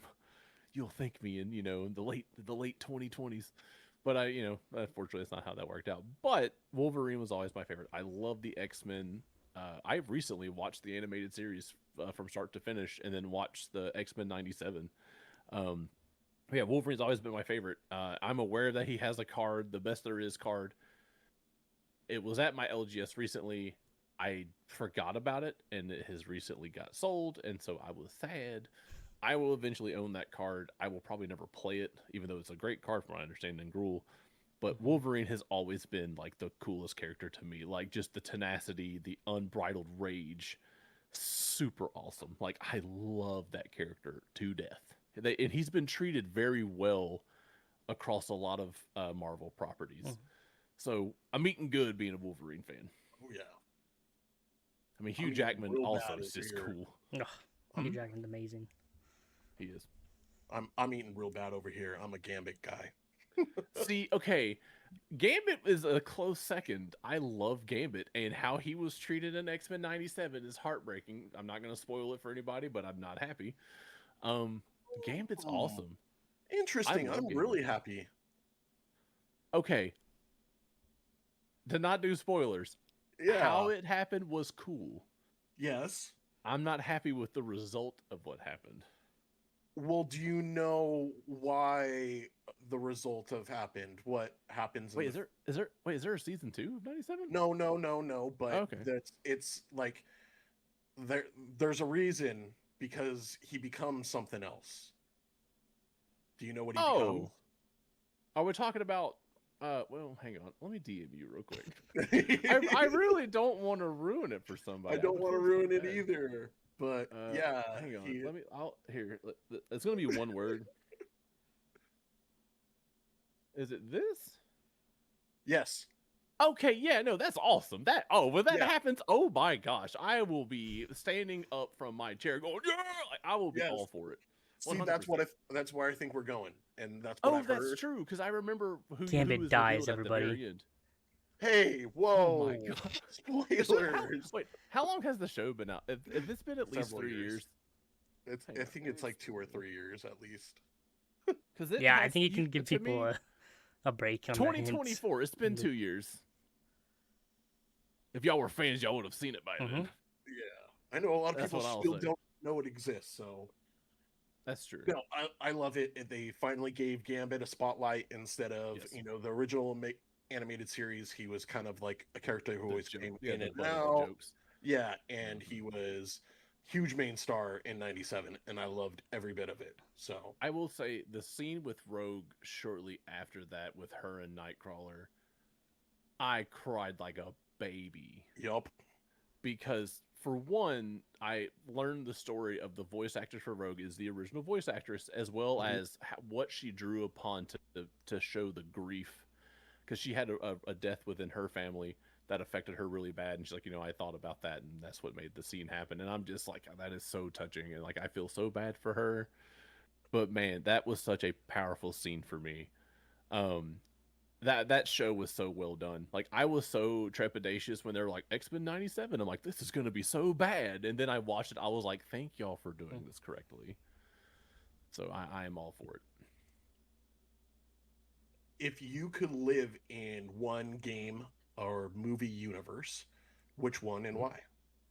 Pokemon, hands down. Specifically like the earlier gens, like we talked earlier, and the reason being the idea of waking up and hitting whatever age, I guess like 13 or 14, and then setting out to journey across the land to meet creatures and capture them and to make a bond with them, to me would be the coolest idea ever. And the low stakes, like while Team Rocket is really bad, they weren't like killing people. No. They were pretty low key, in what they were doing. It was mostly like money, type stuff. So it seems like you could have avoided that problem. There was no like real super bad danger there, other than having your Pokemon stolen, which would be horrific. But I like the peacefulness of the games, and I think that universe would be kind of within that same deal. It would just be so fun to travel the lands and catch Pokemon. Like I can't imagine anything funner if I had to pick myself up and throw myself in another universe. It's definitely not going to be Resident Evil. That would blow That would be really crazy. bad. Especially if I lived in Raccoon City. I'm like, hey guys, why is this happening? Oh no, yeah, that'd be terrible. Now, so have you looked at like the uh Pokemon like Nat Geo videos where they make it a little bit more realistic and stuff like that? No, but I'm interested. Oh, I would look them up. They're very That good. sounds They're awesome. they're kind of corny, but it's like, you know, Mhm. your typical nature documentary voice, and like they give the Pokemon more like realistic animations and stuff like that. Mhm. But you know, I would be surprised that there wouldn't be like more natural disasters from just like a random spark from a Charmander walking through a forest or something Yeah. like that. That's where I will be like, well, is it unrealistic? So what I agree with you that is unrealistic, and I think a good example that what it would be a little closer to would be the Pokemon Legends Arceus game, which I have never Okay. played, but I've watched it, where the Pokemon are aggressive to humans. That's probably more accurate. Yeah. You know, I while I all think I would love the peace and fun loving part, the reality of it probably is a little scary. I mean, just think about it. I mean, if you're walking around like a mountainous area and a Steelix comes barreling at you, I mean, one of you the first know, episodes of the original season, the a giant flock of Spearow, that would be oh, terrifying. that's horror. That is so scary. It's like the movie The Birds. It's like, please no. No, that'd be scary. That would be terrifying. I'm trying to be positive here, though. We only want I good know. things. I know. I get it. Well, Jared, if you could meet any celebrity and play or teach magic, who would it be? Henry Cavill. Henry Cavill. Only because I think he would take to it a lot better knowing that he is a Warhammer 40k Mhm. player. So I think he would be able to get into it very easily. Plus, he just seems like a charming gentleman. I mean, seems like a cool dude to hang out with. Just his accent And too. every huh? Just his accent too. Yeah, I agree with that. I mean, it's just a cool dude. I mean, I'm all for it. Like another vote might be Post Malone. I don't listen to his music, but I do know that he really likes Magic. I mean, he owns the One Ring card. So I mean, like that those two would be my picks because that was actually a tough question. I don't because I don't know who I would want to teach. So I would be frustrated to try to teach someone who didn't want to be taught. Yeah. Yeah. And I guess that's why I would pick Henry Cavill. It's like you're already ingrained in the nerd culture, so I think you will be very apt to pick this up and enjoy it beyond that. So that's who I'd probably pick. Right on. One thing before we kind of transition out of the nerdiness and the Magic the Mhm. Gathering talk, a point that you wanted to bring up, Oh talking yeah, about secret layers and uh-huh. Scalper culture. scalper culture in Magic the Gathering. I mean, I, I think everybody has their concerns and hmm different opinions, but I mean, you wanted to bring it up for a reason. Let's give you the table. So okay, like there's two parts. So the secret layer one, I've only recently bought a secret layer for the very first time with TMNT, which went well. It also is still available, so there was no danger. This past Monday, we had the Dan secret layer. I was very interested in the format prior to the secret layer drop coming.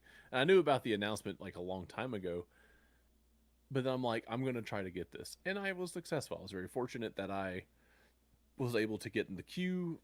I logged in no problem and paid and was out the door and got it. It'll be here Monday. I can't wait to do a video on it. But I saw it sell out in 30 minutes. I got it within 18 of the drop. And then I go to Reddit and you just see a lot of people who are like, why is this not print on demand? Why is it so hard for us to give you money, Watsy?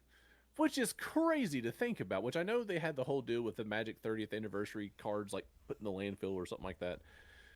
And that was kind of before my time of playing.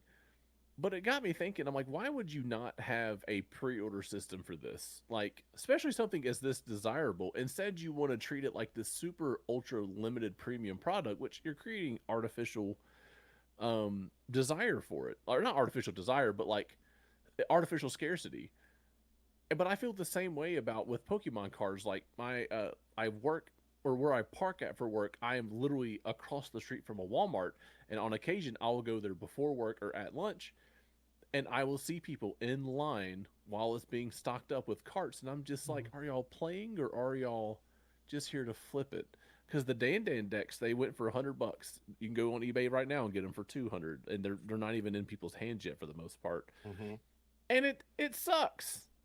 I hate that it has to be like that, and I don't. Other than just printing ridiculous amount of product, which it seems like they may have done for both Lorwyn and TMNT, because I've been able to find a lot of stuff pretty easily. Like, I find collector boosters of Lorwyn, I find collector boosters of TMNT, I find the draft night boxes in places.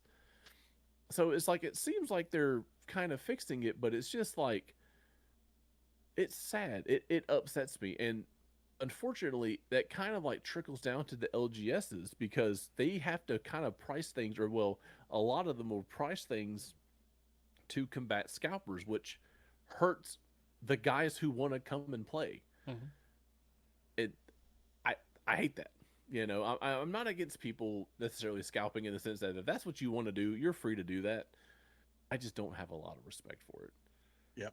And that's a matter of opinion, sure, but it's just like, you know, you're hurting the hobby more than you're helping yourself, if that's how I view it. Um, because with me, when I get my Dan deck, I'm gonna open it up that day and I'm gonna play it. I mean, I'm gonna double sleeve it because it's gonna stay nice and pretty, but I'm going to play with it.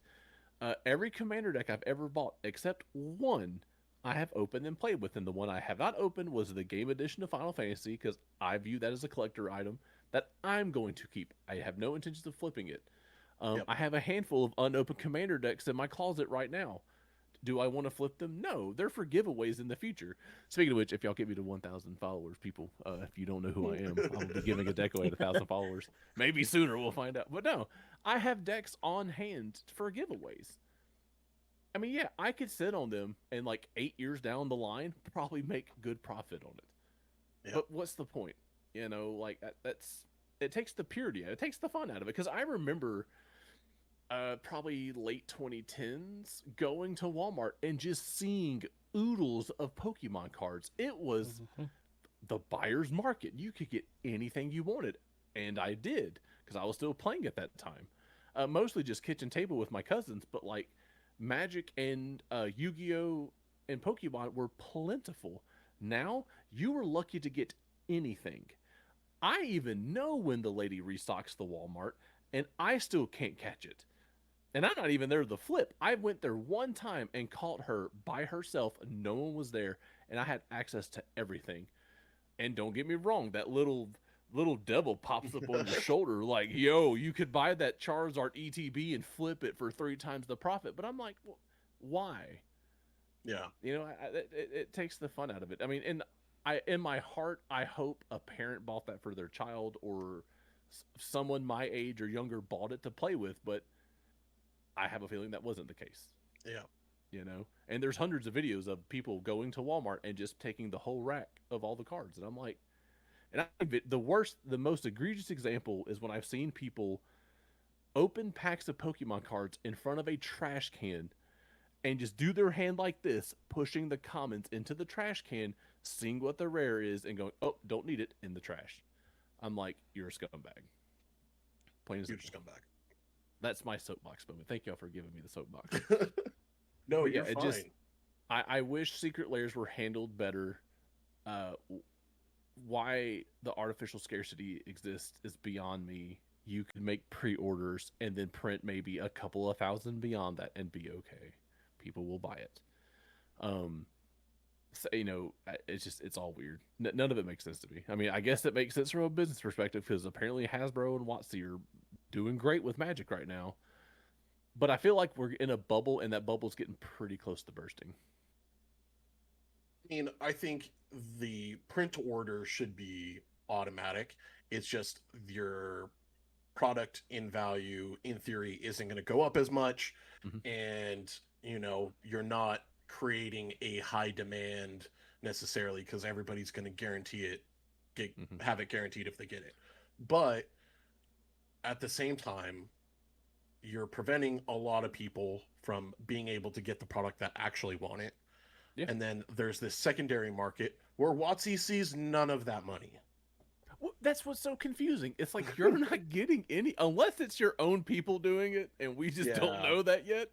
I'm like I said, the Dan Dan decks are doubled in price right now on eBay. At least the last I checked, that was a few days ago. But it's like you're not seeing that profit. You would see more profit if you had more product to sell.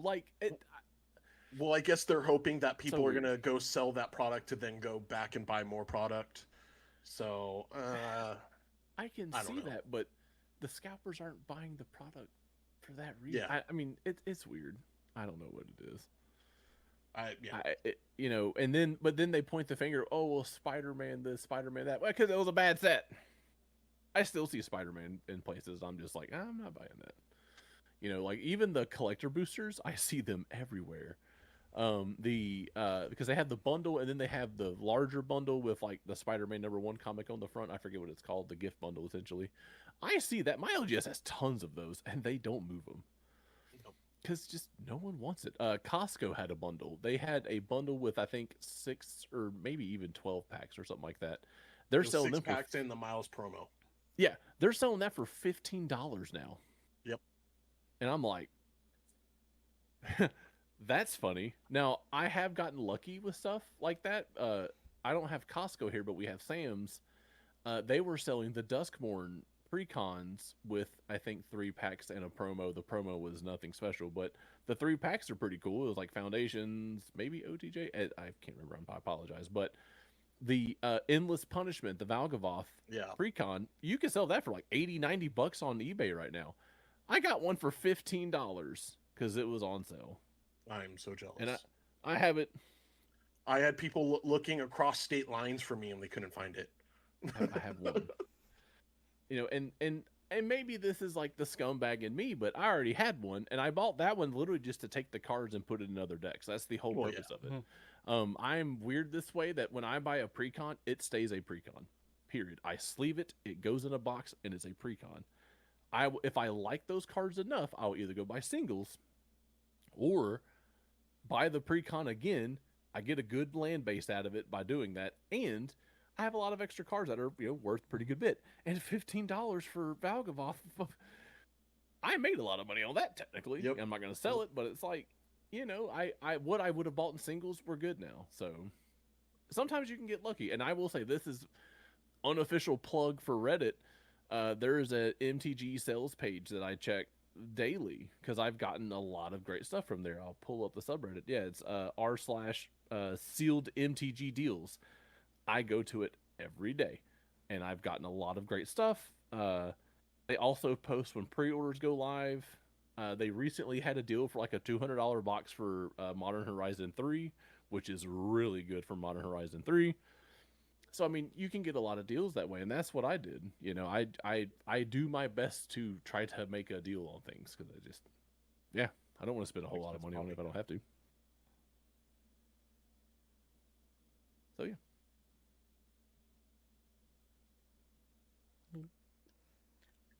Where? Sorry. no, you're good. What's a moment where community support genuinely surprised you? Getting more into the community and based around here. Forgive me, that water tried to kill me. that was tough. So a moment where support surprised me. I think this will not be a surprise to anyone, but the Lonnie moment.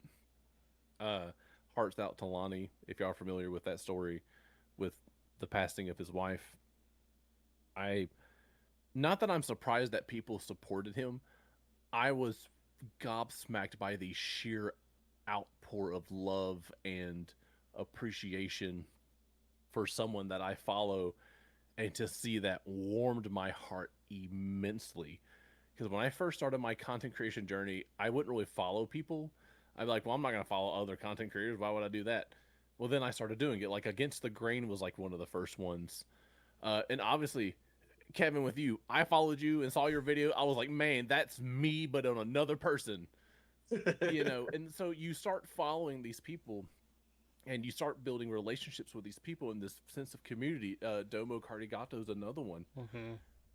And then something happens to someone, and everyone stops and goes, hey, let's go take care of one of our own. Like, now's the time to rise up and take care of one of our friends. And man, it's a great feeling. It's an amazing feeling to see it happen, because it's a sense of community I've never felt before. And that even extends at the LGS where I play at. It's like, man, these people are there's good people here. You know, not everyone's great. Some people are crappy, but the Magic community as a whole, within TikTok and outside of it, is fantastic. Outside of the bad apples, of course. But man, I have never felt more welcomed by a community in my life than Magic the Gathering. Really agree. I agree. Yeah, it's I mean, and even with again with you, Kevin, like you messaged me the other day, like, "Hey, man, I still remember that video you did," and I'm just like, "Man, make me go cry, man. I'm at work. I can't be looking like this, you know." And so, but again, it speaks to the strength of a community, because we could all be on our own doing our own thing and just like, screw y'all, don't leave me alone. But no, we're all in it together. A lot of the people have common opinions, which then it kind of turns into an echo chamber, I guess. But it's just not, it's nice to have people who you can lean on, and to see people share something that you love. And it's all fun because everyone has different experiences. Mhm. Everyone has are from a different walks of life. It's a great melting pot, you know, and I love it, man. It's such a fun community to be a part of. Completely agree. And for people who don't know, I posted a video a while ago. I've gotten a lot better, but I posted a video about some insecurities of myself, and doing like content like this and showing my face, Mm-hmm. and how I was very shy, and I'm trying to get better, but I'm very shy at it. Be patient with me. And then Donut, he clips the video and stitches the video and makes his own video saying, I'm the same way. And then Mhm. him and I started talking and messaged about how we both connected and how that felt the same way, and Mhm. that a lot of people connected with me on that too, and that was a great feeling to know because I wasn't alone. Oh yeah. Um, Yeah, yeah. and like for me, when I first started content, I had no intentions of showing my face Mhm. ever. Didn't I was either. like, I'm not getting in front of the camera. Like, you kidding me? Like, Mhm. people do that, and so, but then like, because I remember the first content creator I ever followed or started to follow, and then eventually did follow him, was Robert Redbeard MTG. Y'all may know who that is. You may not. yeah. And and it was when he was relatively kind of like starting out, which he's doing great now. Which you know, but it was like, wow, you know, it is, maybe getting in front of the camera is not a bad idea. And then I started doing it, and then I got more comfortable with it. And then of course Kevin's video happened, and I'm like, man, you know, that was me like 2 months ago, you know, and it spoke to me at a core level. It's like, and then you got freaking Nick jumping around in an Appa onesie. Yeah. It's like, man, if he could do it, anyone can do it. Like, anything is possible, you Mhm. know. And it just and again, that goes back to the love of the community, because iron sharpens iron. And I've told you that, Kevin, is, and it's me, the idea that is that we're both made of the same thing, so therefore we can make each other stronger. And that's what it's like. The more content I consume of other people, the more confident I am in my own content, because I'm like, if they can do it, then I can do it. If you know, Mhm. I learn from everybody. And that's the beauty of it, is that the more you do it, the better you get at it, the more confident you get in it. I'm still weird. The amount of time, so every video I do in my car for like a lunch pack rip, I hate those so bad. I look so dumpy. I'm just just sitting in my car like a dope, you know, and it's just like, gosh, but then I'm like, but I'm gonna post it anyways, because I made this, and Yeah. I need to do this to get more comfortable with it. Mhm. So Nick recently pushed me to do a video that I was not comfortable with at all. Mhm. Never. Like, I don't think so. I've done a couple videos that are completely out of my bubble. One was my tell me you love magic without telling me, and I was in the shower and I pulled the curtain back a little bit to like hear the whisper of that you pay the one. Yep. That was funny. I was so insecure and so self conscious with that. I was like, I was Big Dog is in the shower. I was scared. He's doing it. I was so scared. And then recently for Chef's video, I asked Nick. Nick and I talked about it, and like Nick wants me to roll, Chef wants me to roll D20. I don't know what to do. I don't have a whole lot of space where I am. I don't know what to do. Nick's like, I have a great idea. Roll down a hill. Pretend like he told you to roll down a hill. And Nick knows like I don't show my body as often because I'm self-conscious still.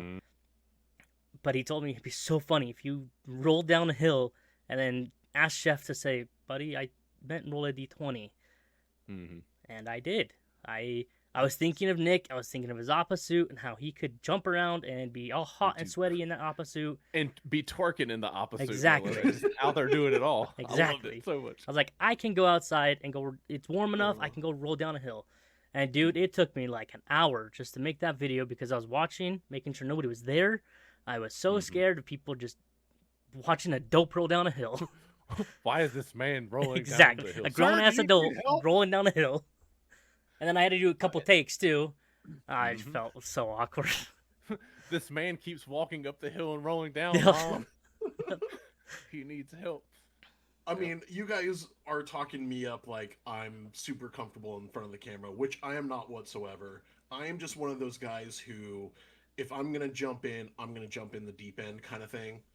And I knew that if I wanted to increase my follower count and actually feel like I was putting better quality content out there instead of filming a pack opening or, it was gonna create some personality. And then I was just like, how are we gonna do this? With Avatar around, I was like, wouldn't it be funny if I danced in an Appa suit? Yes. And that's what I did. And it wasn't because I'm comfortable with it. It's because I was so scared of it. I thought of the most extreme thing I could do to break that fear, which is still there every day. I mean, in my video that I posted earlier today, I re-recorded it 6 to 10 times because I just was second guessing and insecure about it. So it still happens.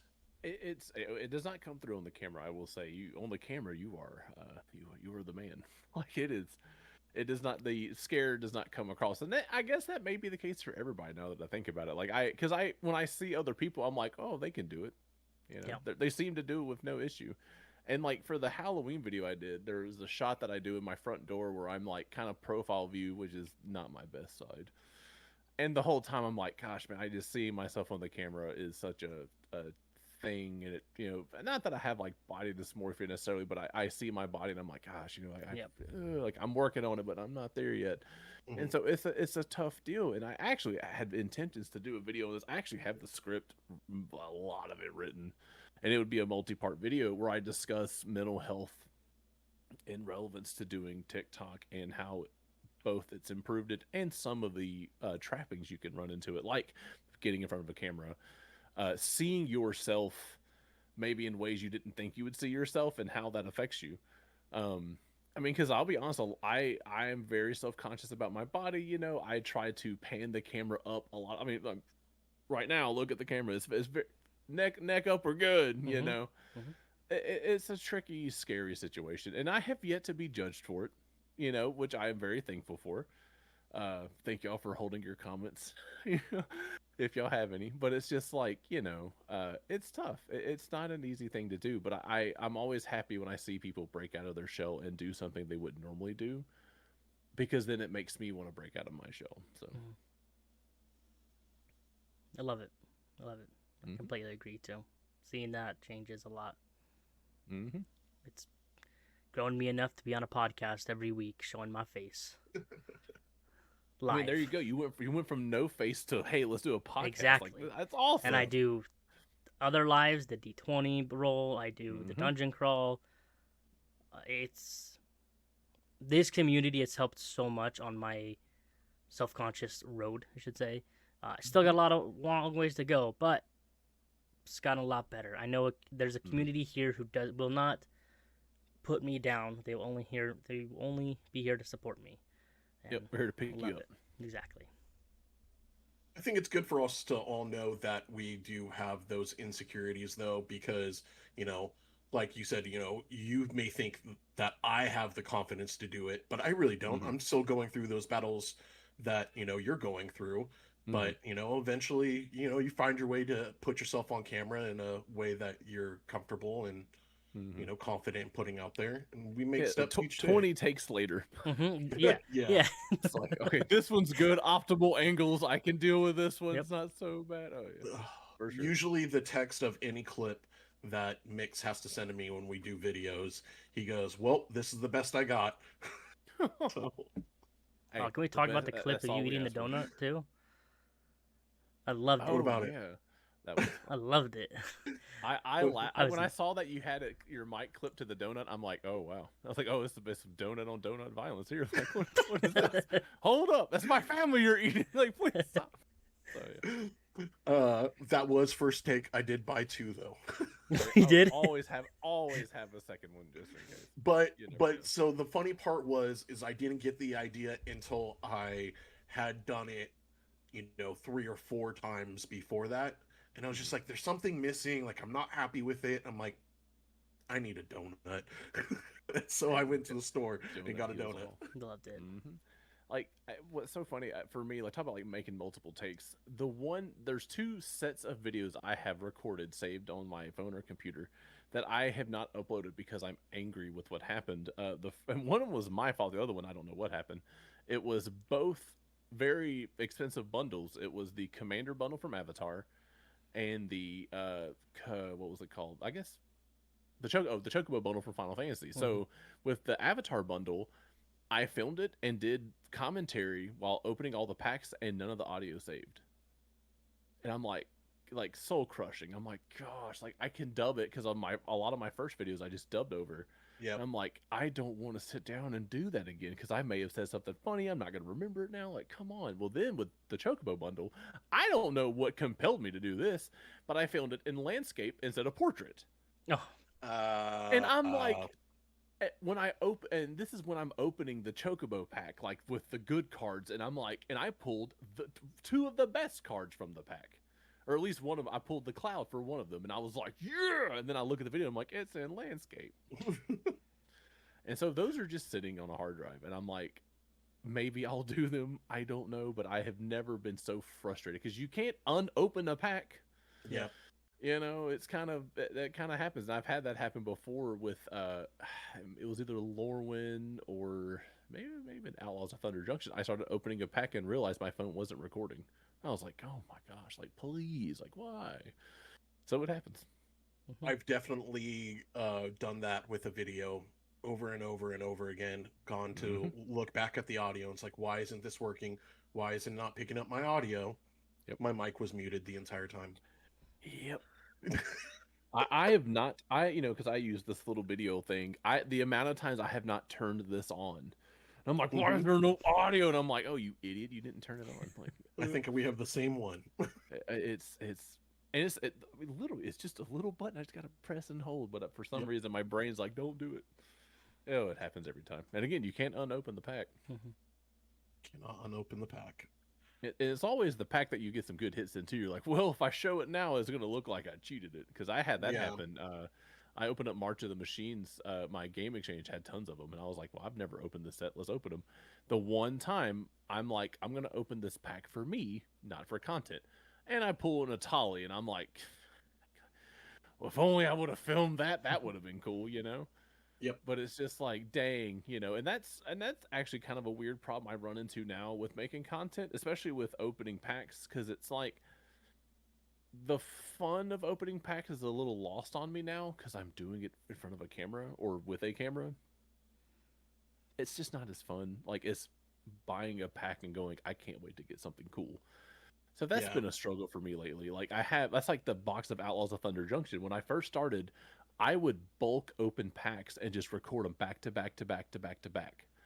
I will never do that again because I will forget to upload content. I will get tired of it. I'm like, oh, I'll do it eventually. Now it's like I'm going to open this pack here and I'm going to upload it right here. Mhm. I do way better doing content that way. The problem is I need cards from Outlaws of Thunder Junction. Yeah. It's in standard, and I still haven't finished the box yet. I'm just like, it'd be cool to get all these done. I'm almost there, but it's like sometimes it takes the fun out of opening packs Mhm. for me at least. So You know, one thing we've talked about on the podcast a few times is the pack opening videos themselves. mm, And it kind of feels like a content cheat code for it our does. community. Mm, And it's just like I can put a video out and comment easy to on a do. pack or just put some music in the background. Yep. And I've been trying to work my way off of that, but I still want Hmm. to open Magic the Gathering packs and I still want to share it with Exactly. you guys. Hmm. Um, I like doing ripping on lives. It Hmm. requires you to have like a booster box because you need to fill Oh some yeah. time there. But Open up I one. mean, All right, guys, that's it. Bye. I mean, Open up this one pack. I've had way more because you're right that since I started doing pack opening videos, I don't have the joy Hmm. as much as I used to back with opening packs. But when I'm Yep. on the live doing The it live is and fun. not making a video, that feels like normal. Mm.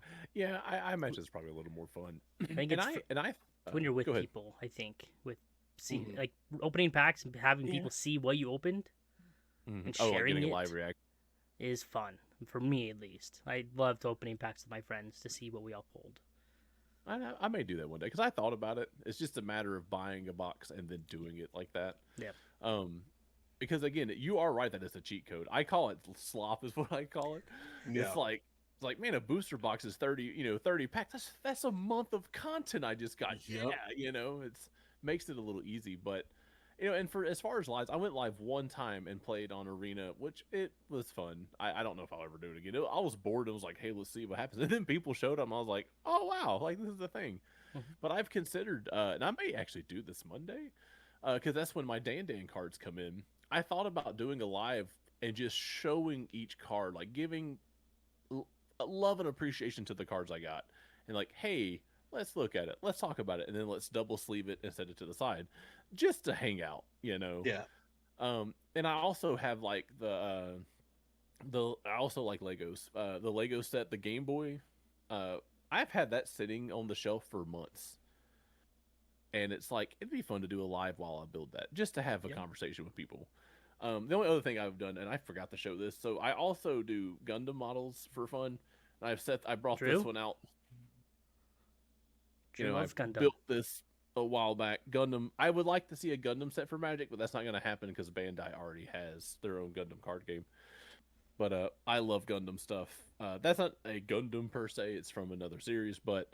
Uh, but yeah, I even thought about building one of those. I have a whole closet full of unbuilt ones from when I bought a lot of them when I was young. I say younger, years ago. But yeah, I don't know. I'm afraid to go live because I'm always like, no one's gonna show up. So It happens. I mean, usually there's about 4 people, but it's still Mhm. fun. Like you said, they're sitting in your closet not doing anything, and at least you get to have a cool conversation with some people. Oh yeah, You know, because you're gonna be but we doing the action anyways.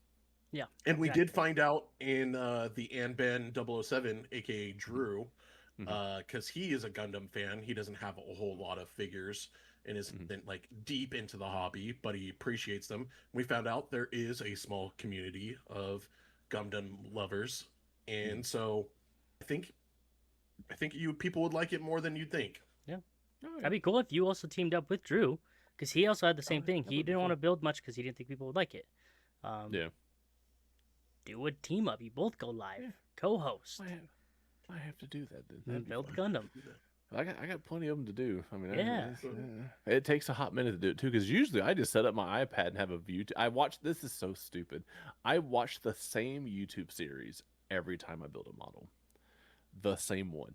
I don't know why. It's like, all right, it's time to build a model and watch this Hmm.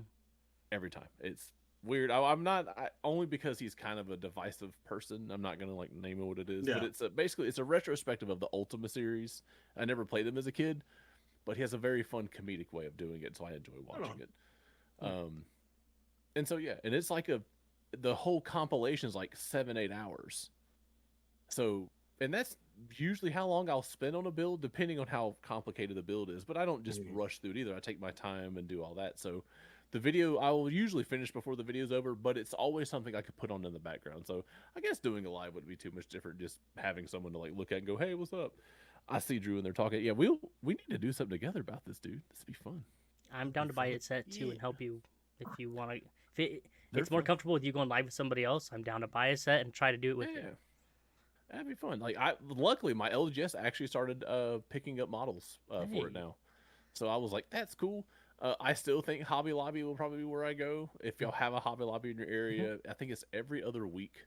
The the models are like 40% off, which is huge. Hobby Lobby has all the deals. They're almost Yeah, all so their I'm stuff's on like, sale. it's like let me go do that. I wish they would carry Magic cards. I've Yeah, seen them carry Universes and sports cards, but I haven't seen a whole lot of Magic there. It's also been a while, so I may go there now because I mean we're seeing Magic in Academy Sports, which is weird.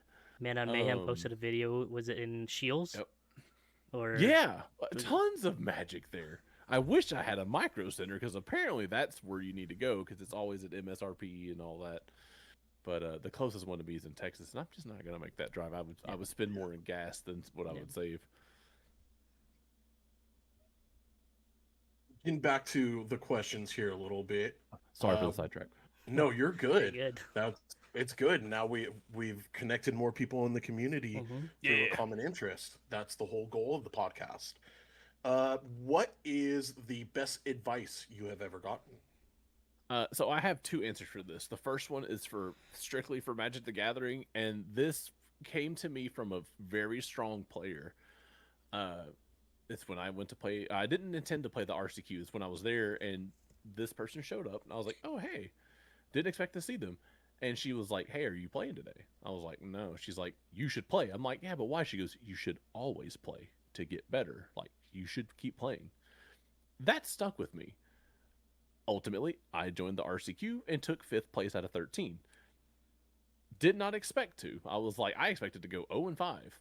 Went, I think, oh yeah, I won three. No, what did I do? No, I lost four. No, I lost. Math is hard. I won three, lost two. There we go. So I did pretty well. I just got bumped out of the top four. And so that stuck with me was keep playing. And I was like, man, the more I play, it does seem like the better I get. The more I remember triggers, the more I get better at my craft. And so keep playing is the best advice I can give anyone for Magic.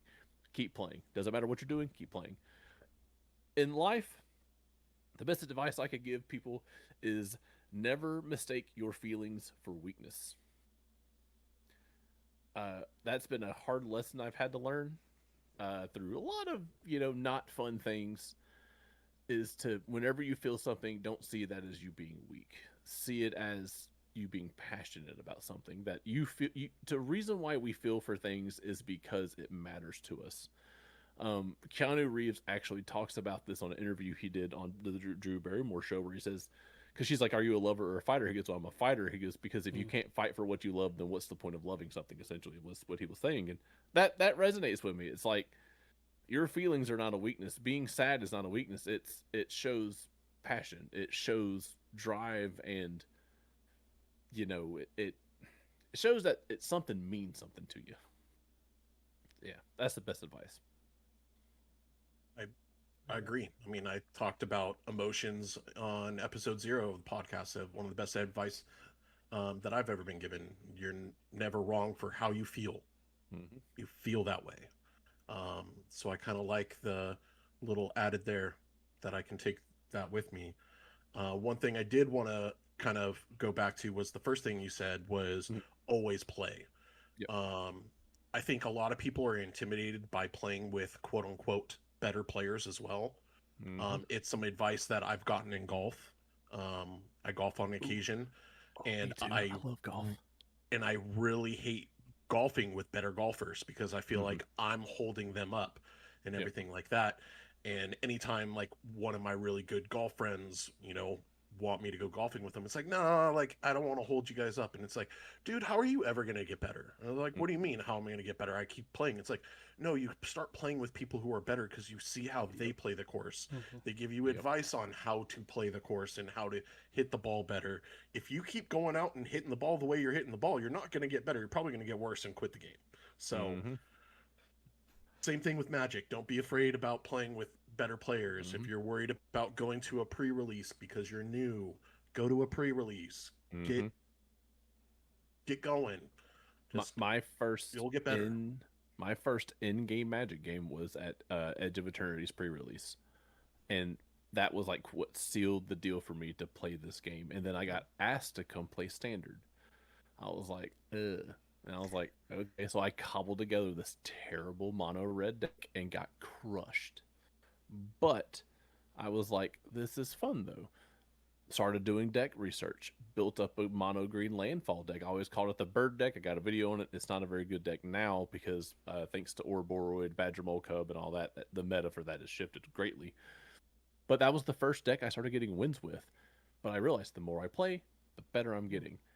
And this is so dumb, but I treat it like Yu-Gi-Oh! The show, where you have Yugi and Seto Kaiba. I'm Yugi, and all these people are Seto Kaiba. They're my rival. I need to get better to beat them. I need to play them to beat them. And I have beaten a lot of players that I used to be afraid of playing for the exact same reasons you gave, Nick, about golf. I don't, it can't be fun playing me. I'm not a good player. Now I'm every now and then beating these players. And it's like, I can do this. And it's because I kept playing. So the three big people that I wanted to beat, I have beaten them now. And man, it felt great. And for them, it was just another Tuesday. For me, it was like, it was the World Series. I'm like, I've done it. I've defeated the rival. And I felt the high I felt from that going home, man, it stuck with me for a hot minute. And now these people are my peers. They're no longer unknowns or rivals to me. They're my friends. Yeah. And you can never get that unless you go and play. Not necessarily just playing at an LGS, but like just in general. You got to keep playing. Why buy the cards if you're not going to play them, Fair enough. Like it. Getting into back to the questions, what's something you wish people asked you but never do? Well, prior to about a week ago, that question was, "Hey, do you want to go on our podcast?" That used to be the answer. But no, the real answer is actually, "Hey, do you want to play our game? Do you want to join our game?" And that's in reference to Magic. I know that seems silly, but it's like it goes back to social anxiety, man. I show up at the store, and unless I recognize people, I get claimed up and I go sit in the corner, and I just usually will find something to do. There's times I've gone home. I this recent Saturday I went home. Like I showed up, hung out for about an hour and a half, and I kind of goldfished my own deck because I had just built a TMNT deck in Standard that it's getting there as bones.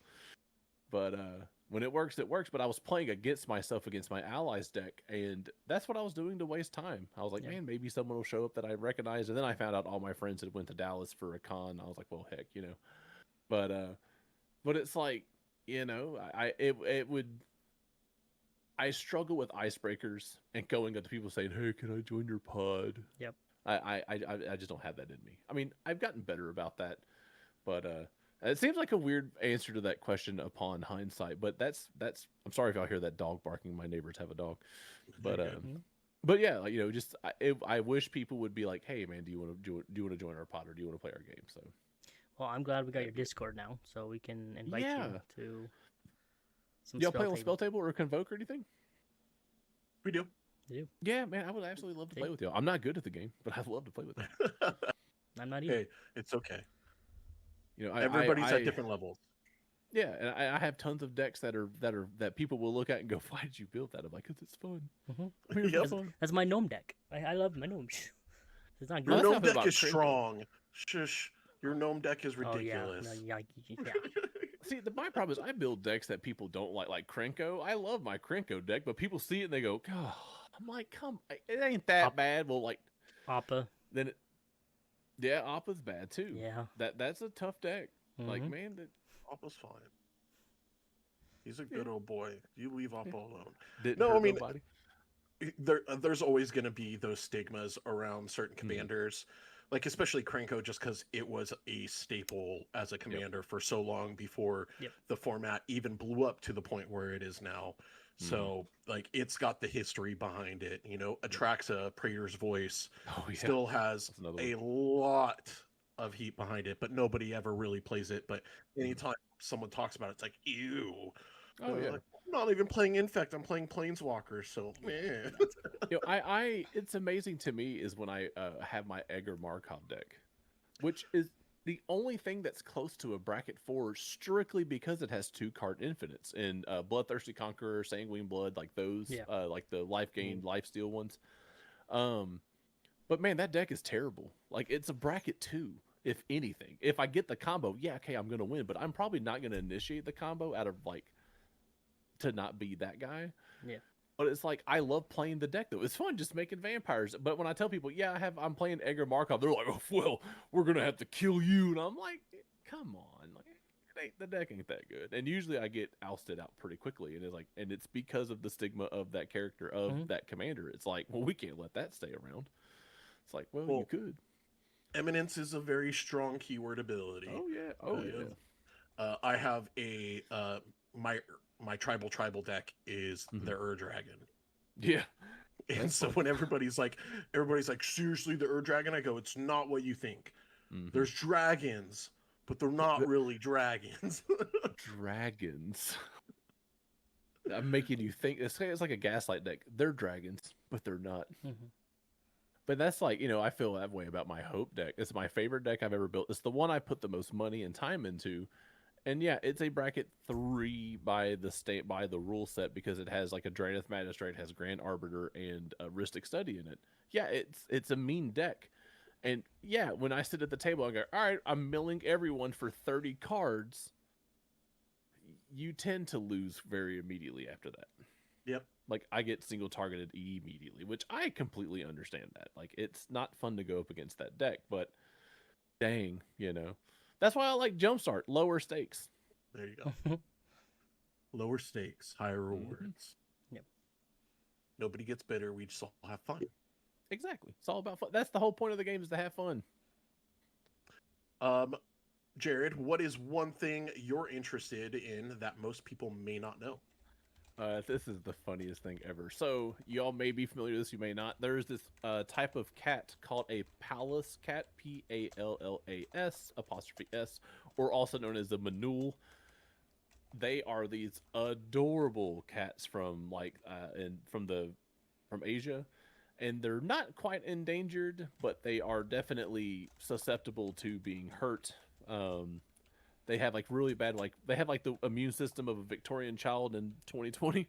They would just die to everything, but they're adorable. My Discord icon is a cat called Bozinka. She is she is my queen, my pirate, one-eyed pirate queen.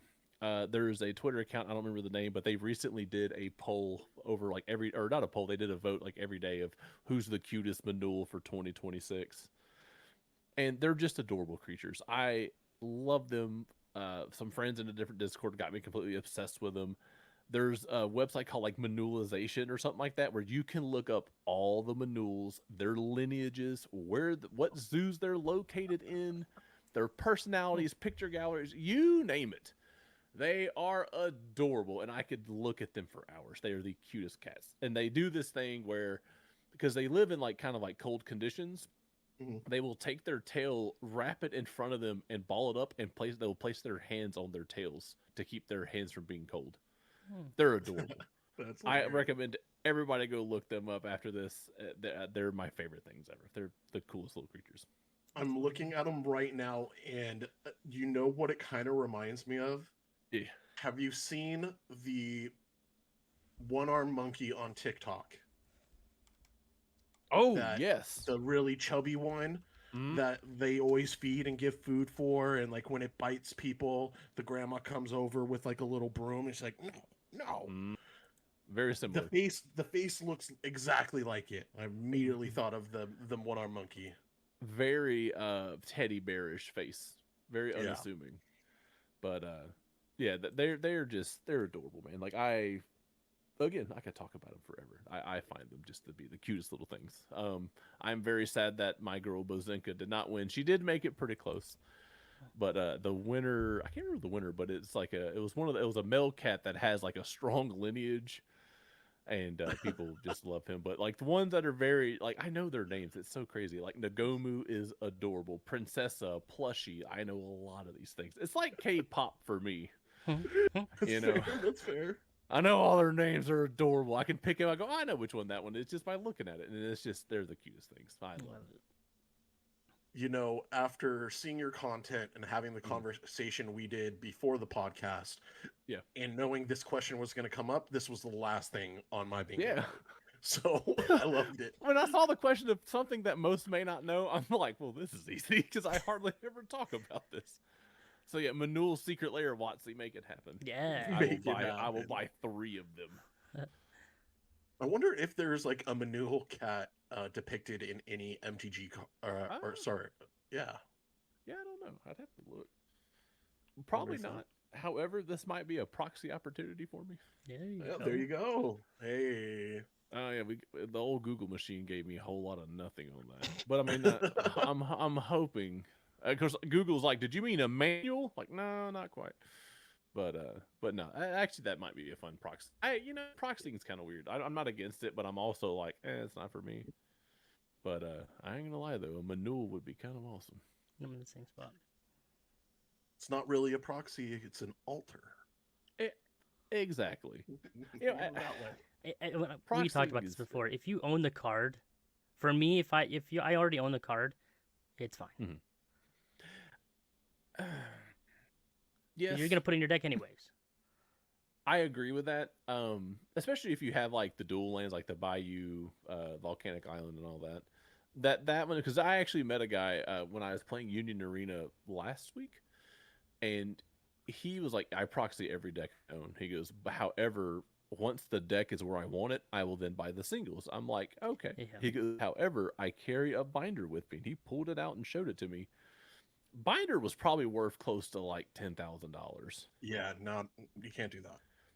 And he was like, "Oh," and I was like, luckily everyone here is pretty cool, my guy. But yeah, why are you walking around like that? But he's like, I have all the dual lands. I have all these, very high priced cards. And he showed to me, he goes, and I do this to prove to people I own this card before they throw a fit about my proxies. I'm like, okay, like I respect that. Like, but you're also asking for someone to steal your cards. Yeah. Like, is that why you guys against it? Do what now? Is that why I'm against it? Yes. Are you guys against that? I have that same thing. I have a demonic tutor that I have in my binder because it's also a little expensive. I don't want to play with it, but I have a proxy of it. But I keep my binder with me to show people, like, in case anybody does get in the fit of like, why are you using a proxy? To prove to them I actually have the card. I'll say this: I'm not against it. I'm more scared of people who do that because I'm like, I don't want your stuff to get taken from you.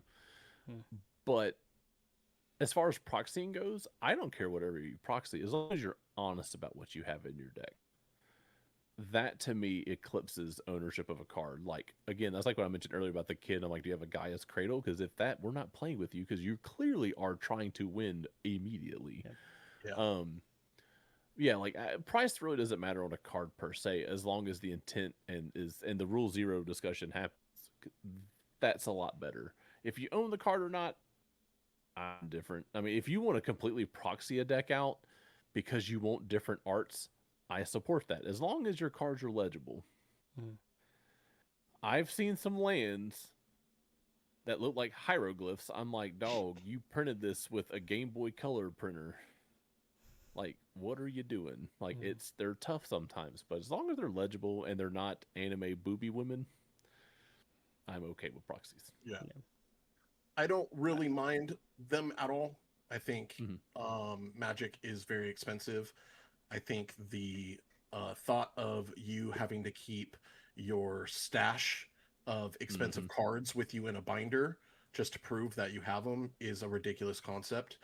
And I would rather have them in my deck instead of a proxy in a binder, because I'm going to pay more attention to that deck in front of me than the binder Yeah, that's sitting on the floor next to me.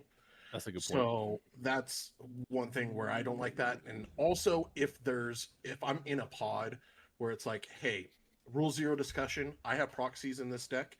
All the proxies are cards I own. They're like, well, can you prove it to me? I don't think this is a pod I want to play in. I was about to say the same thing. That If is there's true. a player at the table who throws a fit about a proxy in regards to ownership, I'm not playing with you. Like that's Yeah. just The only time I have issues with proxies is if you're doing it to have the most powerful deck you can possibly have, and you have no intention in buying those cards. You just want the power to have the power. yeah, that's not fun. Because I mean, I strongly believe I would rather play the player and not the wallet. And the over proxied, I have every tutor in this deck. I have, this, and this. It's like, I'm like, why are you even playing at this point? Hmm. That's like playing video games with God mode on. Yeah. Like, where's the fun here? I'm not having fun. I don't know how you're having. I mean, power fantasies are cool and all, but like, okay, Duke Nukem, calm down. It's a little strange. Hmm. But yeah, Well, I think you bring up a good point though. I apologize for cutting you off, but like with the I would rather have the card in my deck because I will pay more attention to the deck than the binder. I never thought of it that way before, and I I didn't think either. that's a good way of putting it. Mhm. Well, Especially if you announce. if you're bringing it out in public, Oh you yeah, know, yeah.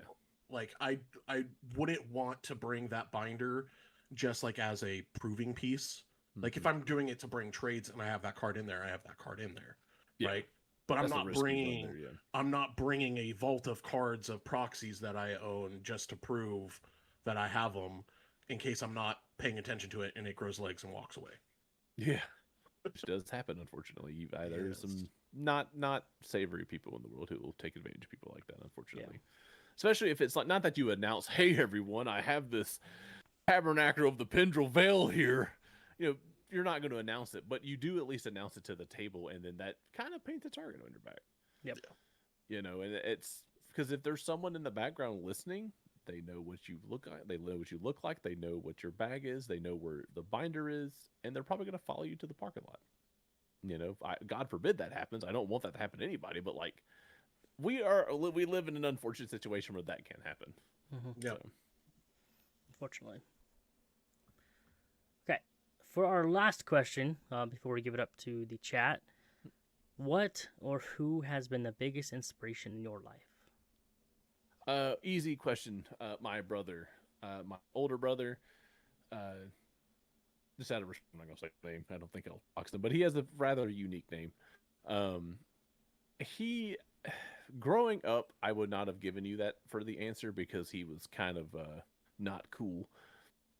Because he was kind of mean, but I then understood why he was the way he was, and that was he was under a lot of stress with college and getting his getting where he is now. My brother is extremely successful. Like I am nothing but happy for him. I am anything. I am everything except jealous for him. He worked so hard that would probably break 90% of people. He did things a lot of the hard way, and it's just I have nothing but respect for him, and he has been such a great. I don't want to say mentor, but like voice of reason for me. I talk to him. I try to talk to him at least every 2 weeks or at least once a month.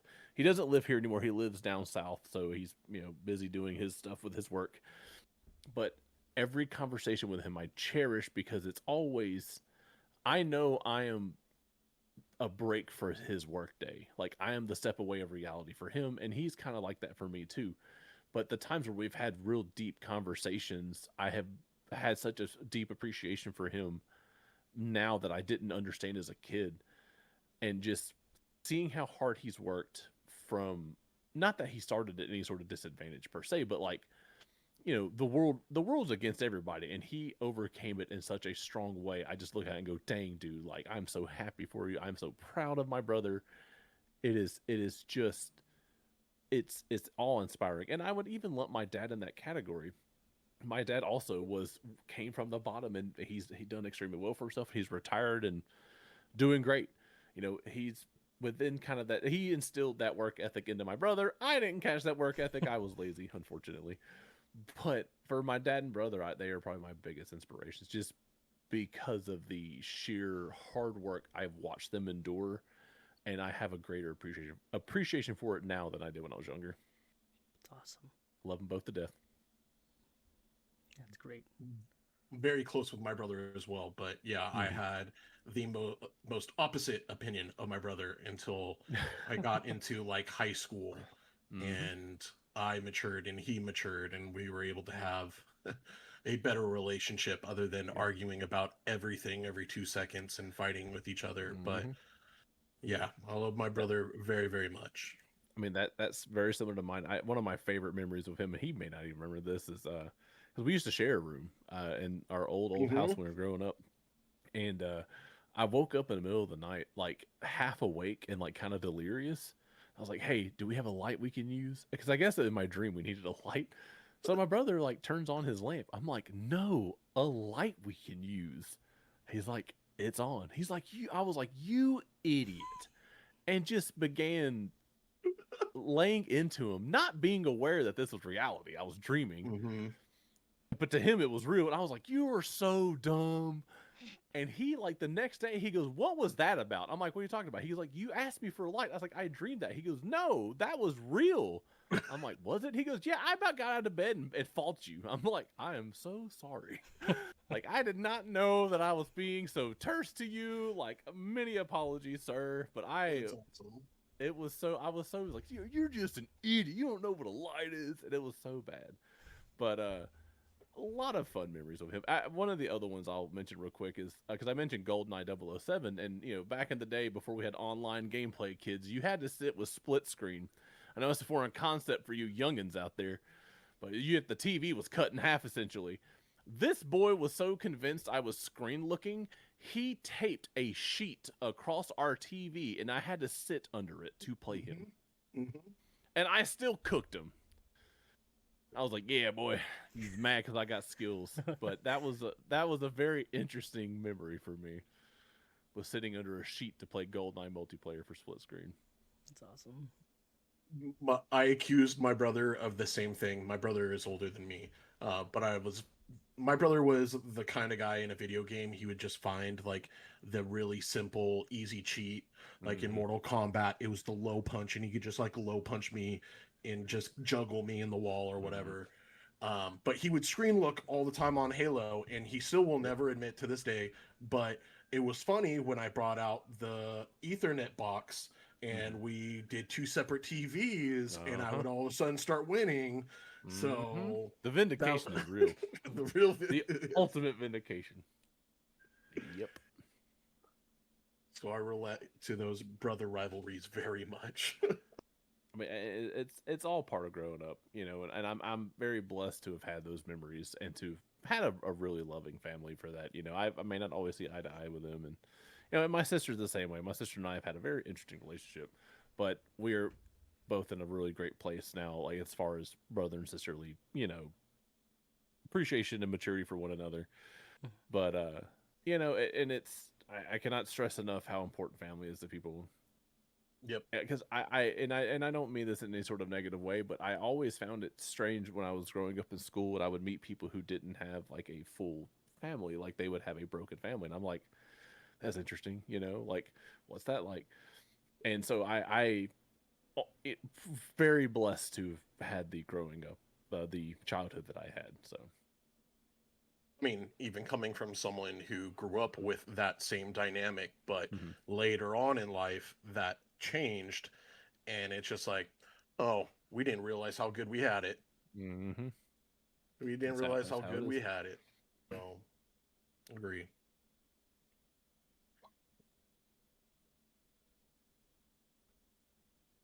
Well, chat, that is all for our questions.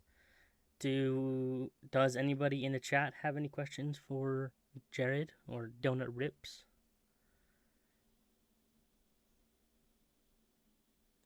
Oh, Ooh, that's chase whack. card for both Magic and Pokemon. Ooh. Ooh. What's a hang on? I had to think of what a Pokemon chase card would be because I hardly know any of the chase cards. I mean, are we just basing that on like any sort of like super rare Pokemon card? I I assume that's mean, what a chase card is. mine would be Um. first edition Gengar. Oh yeah, that makes sense. Yeah. I mean, I don't know anything about Pokemon, but that's low what mine. hanging fruit. I mean, yeah, it would be like first edition Snorlax would be mine Yeah. just because I actually had a birthday card made or a birthday cake made of that card. My mom took M&Ms and traced out Snorlax. That's one of my Oh, the one birthday cake I remember the most of every birthday cake I ever owned because it was so very it just I love the Pokemon. That and Togepi is my close second. But for favorite Magic Chase card, ooh, that's tough. I actually oh wait, I own the card. It's not even a chase card. So one of the unsets, I think it was unglued. I can look it up real quick. Was the big furry monster, and it was two cards. Yeah. Let's see, what set is this? The unglued set, and it's two cards that sit side by side, and it's like 10 mana or something to cast. I mean, again, it's not a legal card with 99 toughness and 99 power. It's the stupidest card I have ever seen, or cards plural. And I was at my LGS, and they have like a kiosk with a computer. You can look up their TCG player site, and that's how you get all your singles there. I assume that's standard across LGSs. I don't know, but I was like, I'll never be able to own this card. I just thought that the moment I discovered it, I'm like, I want this so bad, but it's probably expensive. Went to the LGS. They had both cards for like $12, $14 a piece. I'm like, I am buying these right now. So I technically own my chase card. If I'm gonna pick something a little more rare, it's actually probably gonna be the Surge Foil Titus card for Final Fantasy. So yeah, that would be my chase card for sure. Drew Drew, wants to. Yeah. go ahead. Uh, your favorite donut? Oh, this is easy too. So we don't be eating donuts anymore, boys. But back in the day when I was tearing them up, the blueberry cake donuts are so underrated, especially if they're glazed. It is to die for me. They are the perfect encapsulation of like a muffin meets a donut. They're soft and pillowy like a muffin top, but they got the glaze of a donut. Mm. Unmatched. And now, granted, we being in the South, we have a place called Southern Made. If y'all may be familiar with that, you may not. It's a Southern brand, not surprising, and their blueberry cake donuts are okay.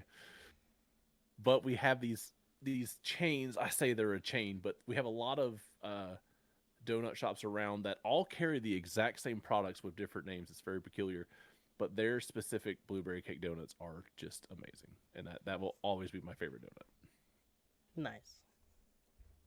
I Sounds love good. blueberry I had muffins, but I never had heard of a blueberry cake donut before. If you go somewhere and they have it, please order it. I implore you. And if you don't like it, you can come tell me I'm wrong. That's fine. I'll accept your bad opinion, but it's not illegal to be wrong.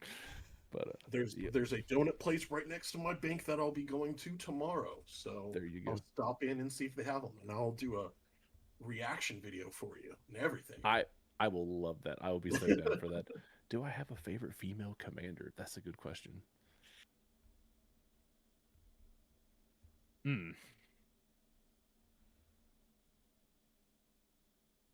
I don't know, actually. Hang on. So I don't think I even have a single commander deck. Okay, no. Bumbleflower. Miss Bumbleflower. Easy. Bumbleflower. That is the world's biggest war criminal ever. I love that card. But if we're going for non-creature, like I can't say the word anthropomorphic. I'm so bad at English. I'm so sorry. I can't even read. If I had to guess another card, maybe Giada Font of Hope. That's been a card I've been wanting to build for a long time. She just seems like a fun card. I think the angel type is fun. Again, tribal. Oh, I forgot about this. High Perfect Morcant. Yeah. I think we know why. I don't think I have to expound on that one. That one's pretty well understood. Have you seen the feet? They're hooved. Something about it, man. can't stand it. Something about it. That so yes, she was. That's also one of my favorite videos I ever done, and it's so dumb. It was like played to George Michael's "Careless Whisper," the opening, and it just pans across with very attractive elf creatures. Like it's like Lathril, her, Marilyn. I love that video. It's one of my favorite little short ones I've ever done. Let's see. Dryad of the Elysian Grove. Mm-hmm. Let's see here. Oh, someone else is familiar with BFM. I love it. Love that Infinite Mana. Let's see. Oh, I think I saw another question. Where is it at? Infinite asked, "What is your favorite archetype?" Wait, hold up. What's an archetype? What do you consider an archetype? Hold up. I feel dumb. I feel uneducated for this. No, That, like- like it's like aristocrats, tokens, life gain, There you go. Voltron. Dang, I'm trying to think of what is Mill considered an archetype? Mill? Mill. Yeah, Mill would be Yeah. probably what I would do. Yeah. Mill for sure, because that's my favorite deck. It's both Mill life gain, because the whole point is for all life I gained, y'all have to mill how much life I gained. And again, gaining 40 life in a turn and then looking at everybody with a big smile on my face will never get old. Like, all right, everybody, I'm ready to mill all these cards, and they go, "What?" I'm like, "Yep, have fun." I need everybody in the spell table chat to listen to what he's saying. I don't mill you guys for 40 in a turn with my hope deck. It's like I do. maybe 8 at most. Those are rookie Sometimes. numbers. You got to pump those up. Well, I think I built it around like the life gain portion, right? But I put like really specific cards that just say you gain life, right? Not like a ways to increase my life total by a bunch. So it's like I play that card where it's you gain 3 life and draw a card, revitalize. Oh, I got you. Oh no, I am merciless. So the big things with mine is I have the Yasolo rule that gives you 2 insteps. I have the White Crystal, which doubles life gain. I have Bruvac, the Grand Liloquent. Nope. I mean, I am out for blood. I don't have Bruvac. It took me a while to buy Bruvac because he is not cheap. I wonder where he's at now, because I mean, I know the Eddie version came out from Iron Maiden. I think the reason why I bought him, wow, if I could learn how to spell Bruvac, that'd be super cool. There we go. Yeah, he's $41 with the printing that I own. Yeah. Or no, 38. I'm sorry, because I got the Ravnica remastered anime style one. And the only reason why I got it, it was still like $38, I think, it was 20% off because the shop had a Black Friday sale. Like the first day was just sales on products. The second day was sales on singles. It was either 15 or 20%. And they have a loyalty program at my LGS. And I purposely just built up points to where I could take off $20 off of it. So I paid very little for that card. It was like $17, I think, before tax. So I was like, this is worth it. So yeah, like that's the only reason why it's even in that deck. It's because I got that. But no, yeah, that deck, I am there to hurt you.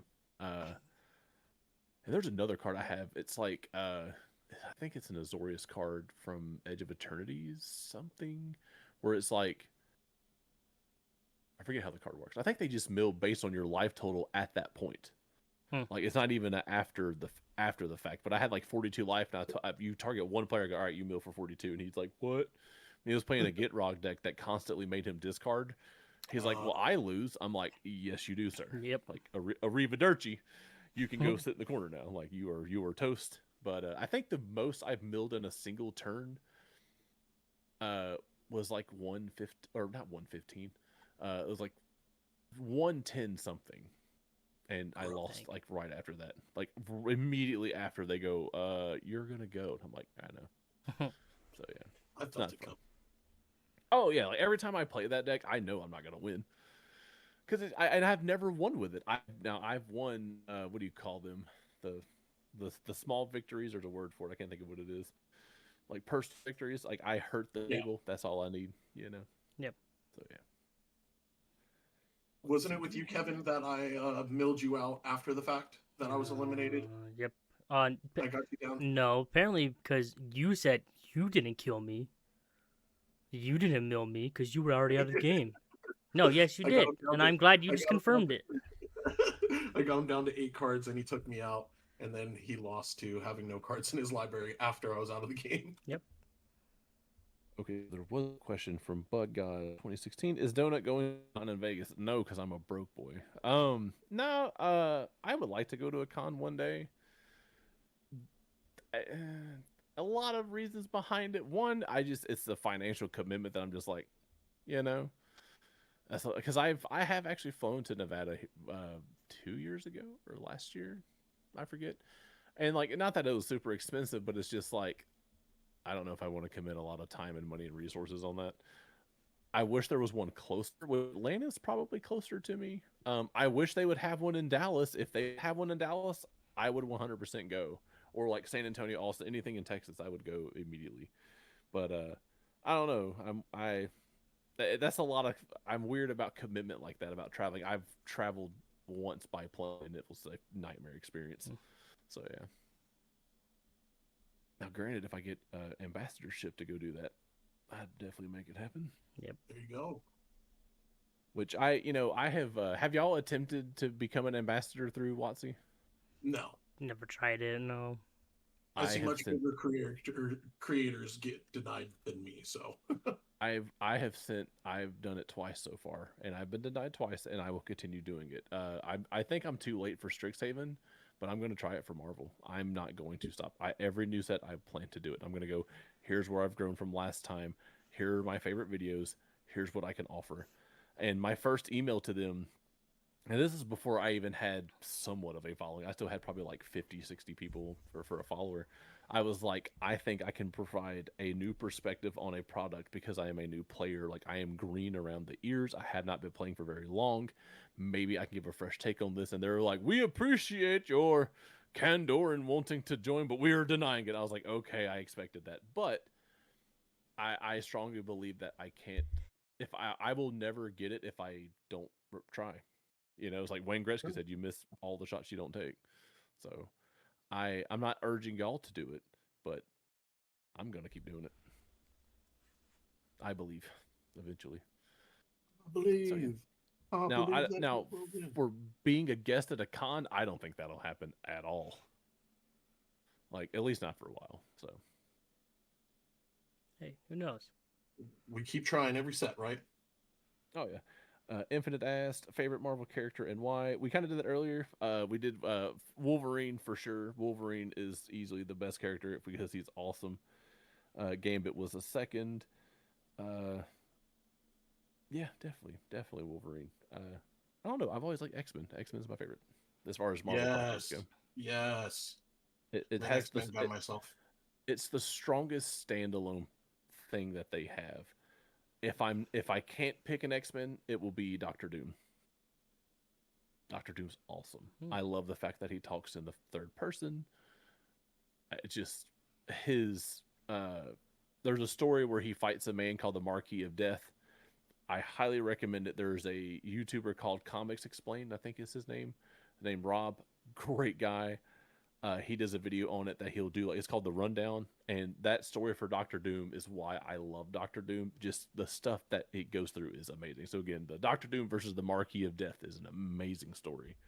So if I'm not picking Wolverine, I'm picking him for sure. So are you excited for Robert Downey Jr. as Doctor Doom?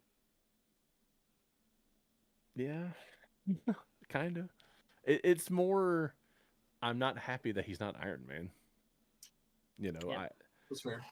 I remember seeing that first movie. It was like it was my last day of high school. I went and saw Iron Man in theaters. And I was like, this is the greatest movie ever. And that movie has actually aged extremely well. Like, if y'all have not rewatched it, hot take. Oh, that movie's great. That is not a hot take. I stand by. I'll die on this hill. No, my hot take. Oh, sorry. Go ahead. I despise it. Really? I can get that. It's not that I don't think he does an awesome job. It's not that the movies aren't objectively great. Mm-hmm. It's just I really despise that character. Oh, okay. Yeah, I mean, he's despicable. Yeah, and I don't like the Avengers movies because of him. It's hard for me. It's just like you pompous asshole. I hate you so much. So, are you out of curiosity? Are you familiar with the Superior Iron Man storyline? No. okay, so it gets worse. Yep. Hmm. It's like when he's director of Shield, Mm-hmm. and he creates this app on a phone that makes you beautiful. Basically, you're able to cosmetically change how you look physically, where you could be a supermodel. Well, he like shuts it off for everybody, and then charges them like exorbitant amounts of money. Like, if you think he's a dick now, Just you wait, buddy. he gets to diabolical levels of pettiness and just outright evil. Now, the endosim suit, which is a suit he uses in this part, is like really awesome. It's white with like blue color accent, and it's like it. I think it's based on like symbiote technology, so it has like that weird fluid deal on Mm-hmm. him. But yeah, the Superior Iron Man story is he is absolutely despicable in that storyline. So yeah, he bad. He a bad man. Very interesting. Let's see here. I don't see any other questions popping in. Take a sip.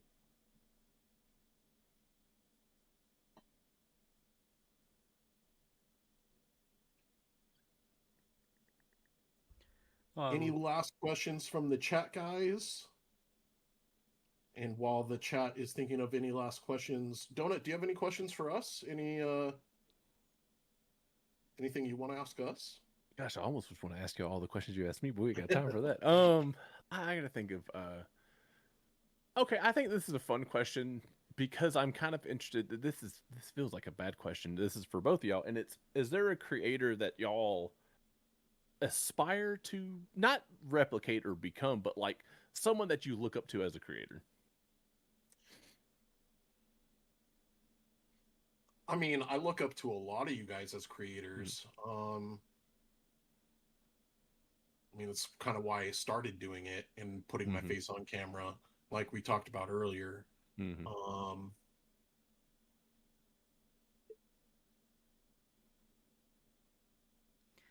while he's thinking, or do you have it right now? no, go ahead. Mine, kind of like he said too. Like, hope nobody gets offended about who I say. I love all of you guys, but Deceptic and just his energy Yeah, he has in every single video he does. Deceptic's Yeah. awesome. I love I Deceptic so cannot much. replicate that. It is something that astonishes me every time I see it, and Mm-hmm. I want to try to do something like that, but it's like we talked about. That's very out of my bubble, um, Mm-hmm. and I'm just Yeah, worried about doing it. his energy is tough to match Yeah, because it is, but it's infectious in a way. it is. It Because is. you watch his videos and it's like, man, this guy, I have never seen a more happy person ever, or at least faking it. I don't know. Just the jubilation of his Well, and his body language and energy is infectious. videos aren't like I don't. We talked to him on the podcast, and I didn't get the the feeling that he was trying to go for followers and try to like Mm-hmm. go crazy with his account. Um, Mm-hmm.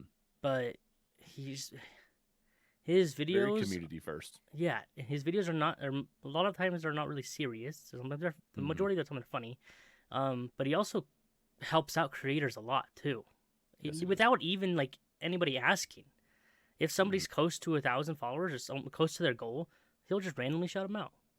Mm-hmm. Um, And it's crazy how often you see it happen. It's like this dude's mhm. got eyes everywhere. It's crazy. Yeah, yeah. Um, I'm gonna go with like Deceptic was one of my answers. Mm-hmm. Obviously his energy's infectious. Everybody in this community is great that I've talked to. Wonderful. Yep. Um, more of the sketch and improv creators like Deceptic, Magic, Wesley Chambers has been doing a lot more of it. Mm-hmm. There's a bunch of other guys who do that kind of content. I've been messing around with like the voiceover from sound bits and stuff like that.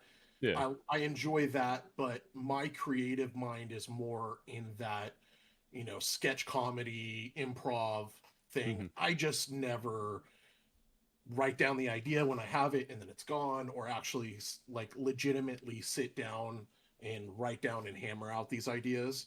But Yeah. that's, I look at those guys and that's the content that it inspires me to do. Inspires me to do different content and try to do it.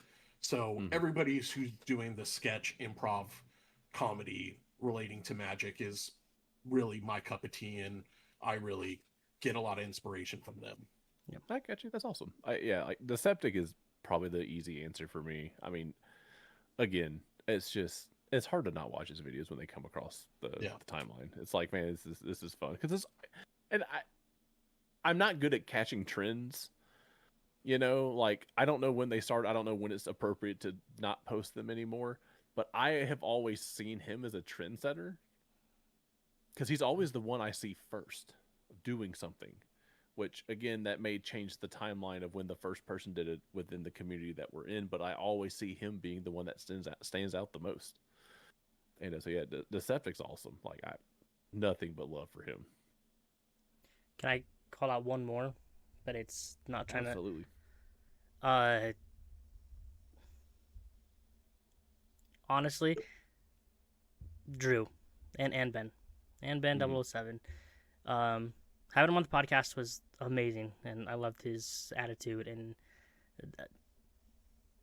I know you're in the chat, and I'm not trying to soften anything up. And also a big part of what I want to be like that he does is he's always there commenting on every single video. He is Yes. there, even if it's I a agree. lonely video of me just asking a question, or if it's just Mm-hmm. a simple video. He's there. He's showing love everywhere. Yeah. I want to try to do that better with everybody else. It's also hard for me too when I get home from work, and we talked about this on the podcast too. After work, you're so bogged down and so tired and exhausted. Going through my phone every single time I open it up, 99 plus videos I have not watched, Mm-hmm. and it just I want to be there to support everybody, but I also can't. I don't have that capability, Life I gets should in the say. way. Yeah. Oh yeah. You know, and I agree with you with Anbin, and that's why whenever I feel bad because I was supposed to keep up with this. I had to think I was calling Big Dog of the Week, and he was the first Big Dog of the Week and it was for the exact reasons you listed. It was like, dude's always there. Like every Yep. time it's like, boom, Anbin's liked your video, Anbin's comment on your video. I'm like, thank you so much. Yeah. Like, I don't think. I guess because it's hard to take myself out of the shoes of a content creator. I hate telling people I'm a content creator. It's such a, not that it's cringe, but it's like, hi, I do content. But it's like, because I was a commenter before a content creator, and at first I was like, oh, this person's never going to see my comment. But now that I'm the shoes on the other foot, man, those comments mean the world. Yeah. Yes. And so I'm like you, Kevin, in that when I get home or if I'm like doing something, not that I have to try to do it, but it's like I do try to make a concerted effort to comment on people's videos now. For one, it helps the algorithm. I mean, that's part of it. But the other half of it is because I appreciate that, and I want to show. I want to propagate that appreciation to everybody. You know, that's a terrible word to use for that. I want to spread feel the same way you spread feel. that. Yeah, like I want to show y'all the love that I enjoy getting. You know, treat people the way you want to be treated, essentially. And Anvin 007 is a paragon in that. I mean, just top notch. Yep. I did see a terrible question in here though, and it was pineapple on pizza. Yeah, we haven't gone to our questions we usually ask, but that is one of them. Gosh. Yeah, I don't partake, but I support it. Yes, he supports it. You hear that, Nick? He doesn't partake. He doesn't He like supports it. it though. Tastes like It doesn't matter. He supports it. If I show up at your house and that's the only pizza, I'm not eating pizza that night. Whoa. Okay, that's not supporting it then. But because I respect people's ability to be wrong. It's okay. So he's in the middle. We got somebody in the middle. It's not illegal to be wrong. That's a win. That's a win. I will say this. Okay. I would have more respect if you have pineapples with jalapenos on pizza. The reason being, I love the juxtaposition of the hot and the sweet. I think that's great. Have you guys had hot honey on pizza yet? Oh yeah. That was a God, trend. so I haven't had trend. it yet. I'm not a. I refuse. I refuse the trend. It's a trend definitely, but there's a local pizza place that everybody loves in my county. Um, it's really good, but they have a pizza that has hot honey on it Mm. before hot honey became a thing, and Hmm. it is delicious. It is fantastic, but it's like all the saltiest things you can imagine Hmm. like on the pizza, so you need that sweet break because there's Hmm. not even red sauce on the pizza. Mm. Ooh, that's It's like tough. a Hold white up. sauce, like a garlic sauce. Not a fan of that. So you need that something to cut through all of that. So Okay. it That is makes really good sense. though.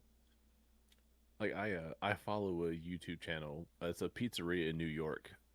Crispy Pizza, I think, is the pizzeria, and can watch their videos for hours. And it's all shorts. They only do shorts, but man, they make pizzas that just are to die for. They're Mm-hmm. but what's cool is they're not extravagant and like, oh, we put 8 pounds of pepperoni on this blah blah blah with Yeah. like a ridiculous name, like this is the pork meister. Like, okay, none of that goes on. These are very simple, clean pizzas, and everything looks great. They make these pinwheels. I mean, this is some serious food talk here, people. But like, they make some pinwheels that I want to go to New York to try. If I ever am in the New York area, I will hunt their pizzeria down. They have like 2 or 3 locations, and I am going there. That will be the first food place I would go to because it just looks immaculate. Working in a pizza place is a lot of fun. I used to work in one, and it was a lot of fun. I miss it greatly. I was fortunate. I'm not fortunate, but I've never really had to work in food service before. Like, I worked in a gas station as a fry cook every now and then, so I guess that counts. Hmm. Uh, which was fun because you get to take care of people. Like, I it was weird because like I got tipped a few times, and like the other workers like, we don't get tipped. I'm like, yeah, because you don't take care of people. Yep. You got Yeah. to take care of your people.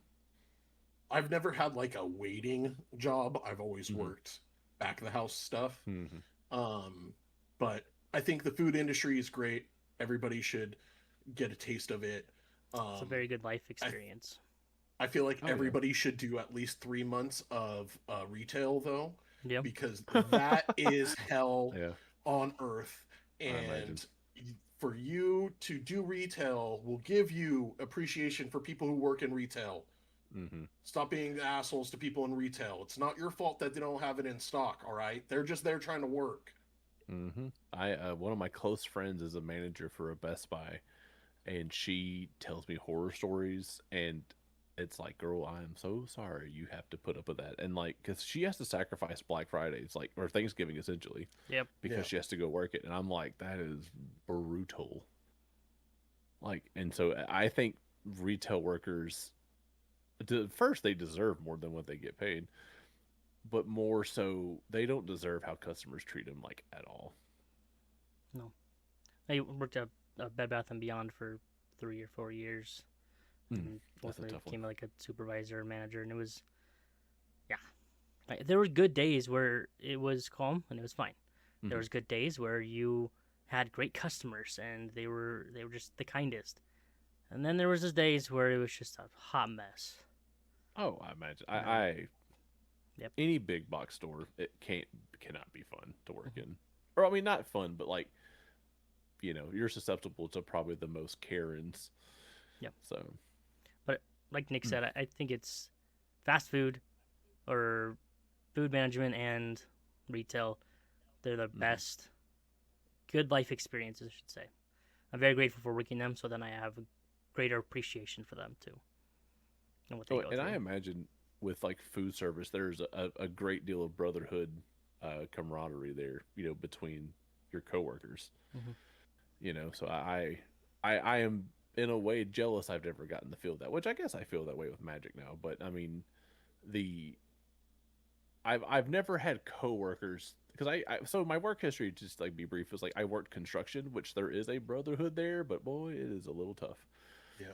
But yeah, if food service people, like, I only hope how they're depicted in like movies and TV shows is half of how good it seems to have people you can rely on, and you're all part of the same gang. Like, let's work together, not against each other. Hmm.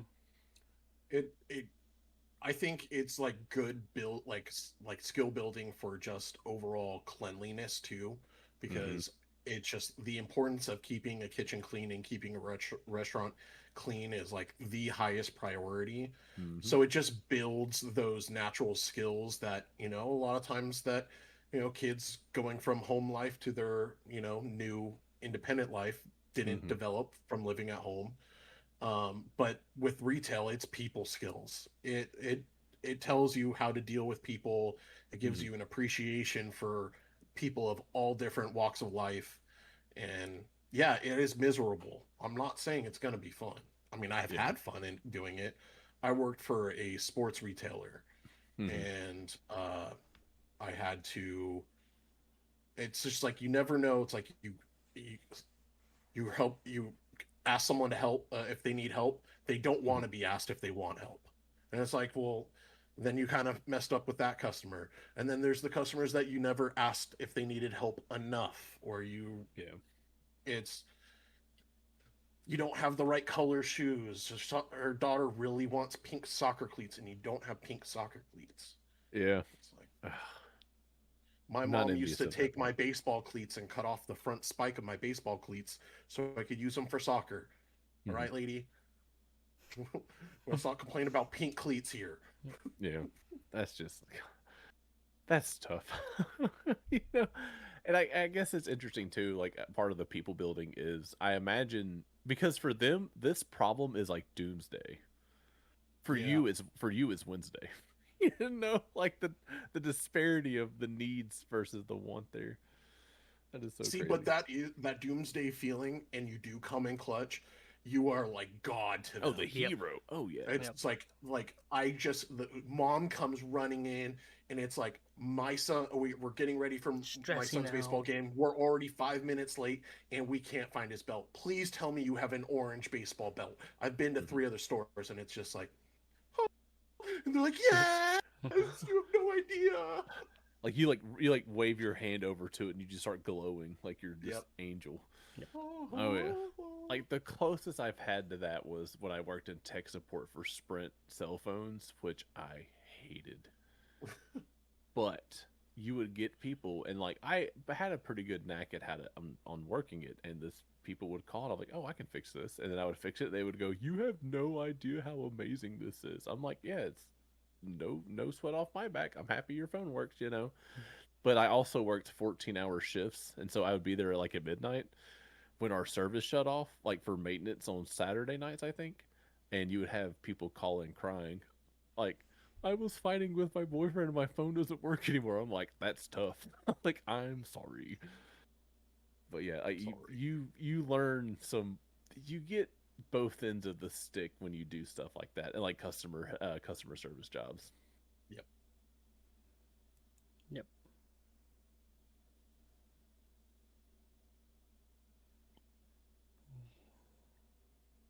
Well, I think that's gonna end our questions. Yep. I had a Thank you blast, again guys. so much, Jared. No, Appreciate you, man, absolutely. for talking to us for almost 3 hours now. Mm-hmm. Jeez. Has it really been? Oh my gosh, I am so sorry. No, Like, because I don't be. saw, I know some of the other ones were like an hour and a half. I'm like, oh yeah, so okay, Don't that'll be. be It's about the okay. same. We, like you said, you came on and you were excited. You were ready Mm-hmm. to Oh, go. dude, I'm So still excited. I had so much fun doing this. Thank y'all again so much for the invite. The way my heart leapt when I got the DM, I was like, oh my gosh, I didn't think this day was gonna happen. I was like, I cannot believe, and I've been telling friends, I'm like, I'm about to be on a podcast. Like, yeah, like nah. I'm so excited. Again, I had so much fun. Thank y'all so much for listening to all the yapping that I do. I know I yap a lot, but I had so much fun. Again, thank y'all so much. No, Yep. thank you. I had a Yeah. blast. Thank you so much, and we're glad that we got to learn more about you and Mm-hmm.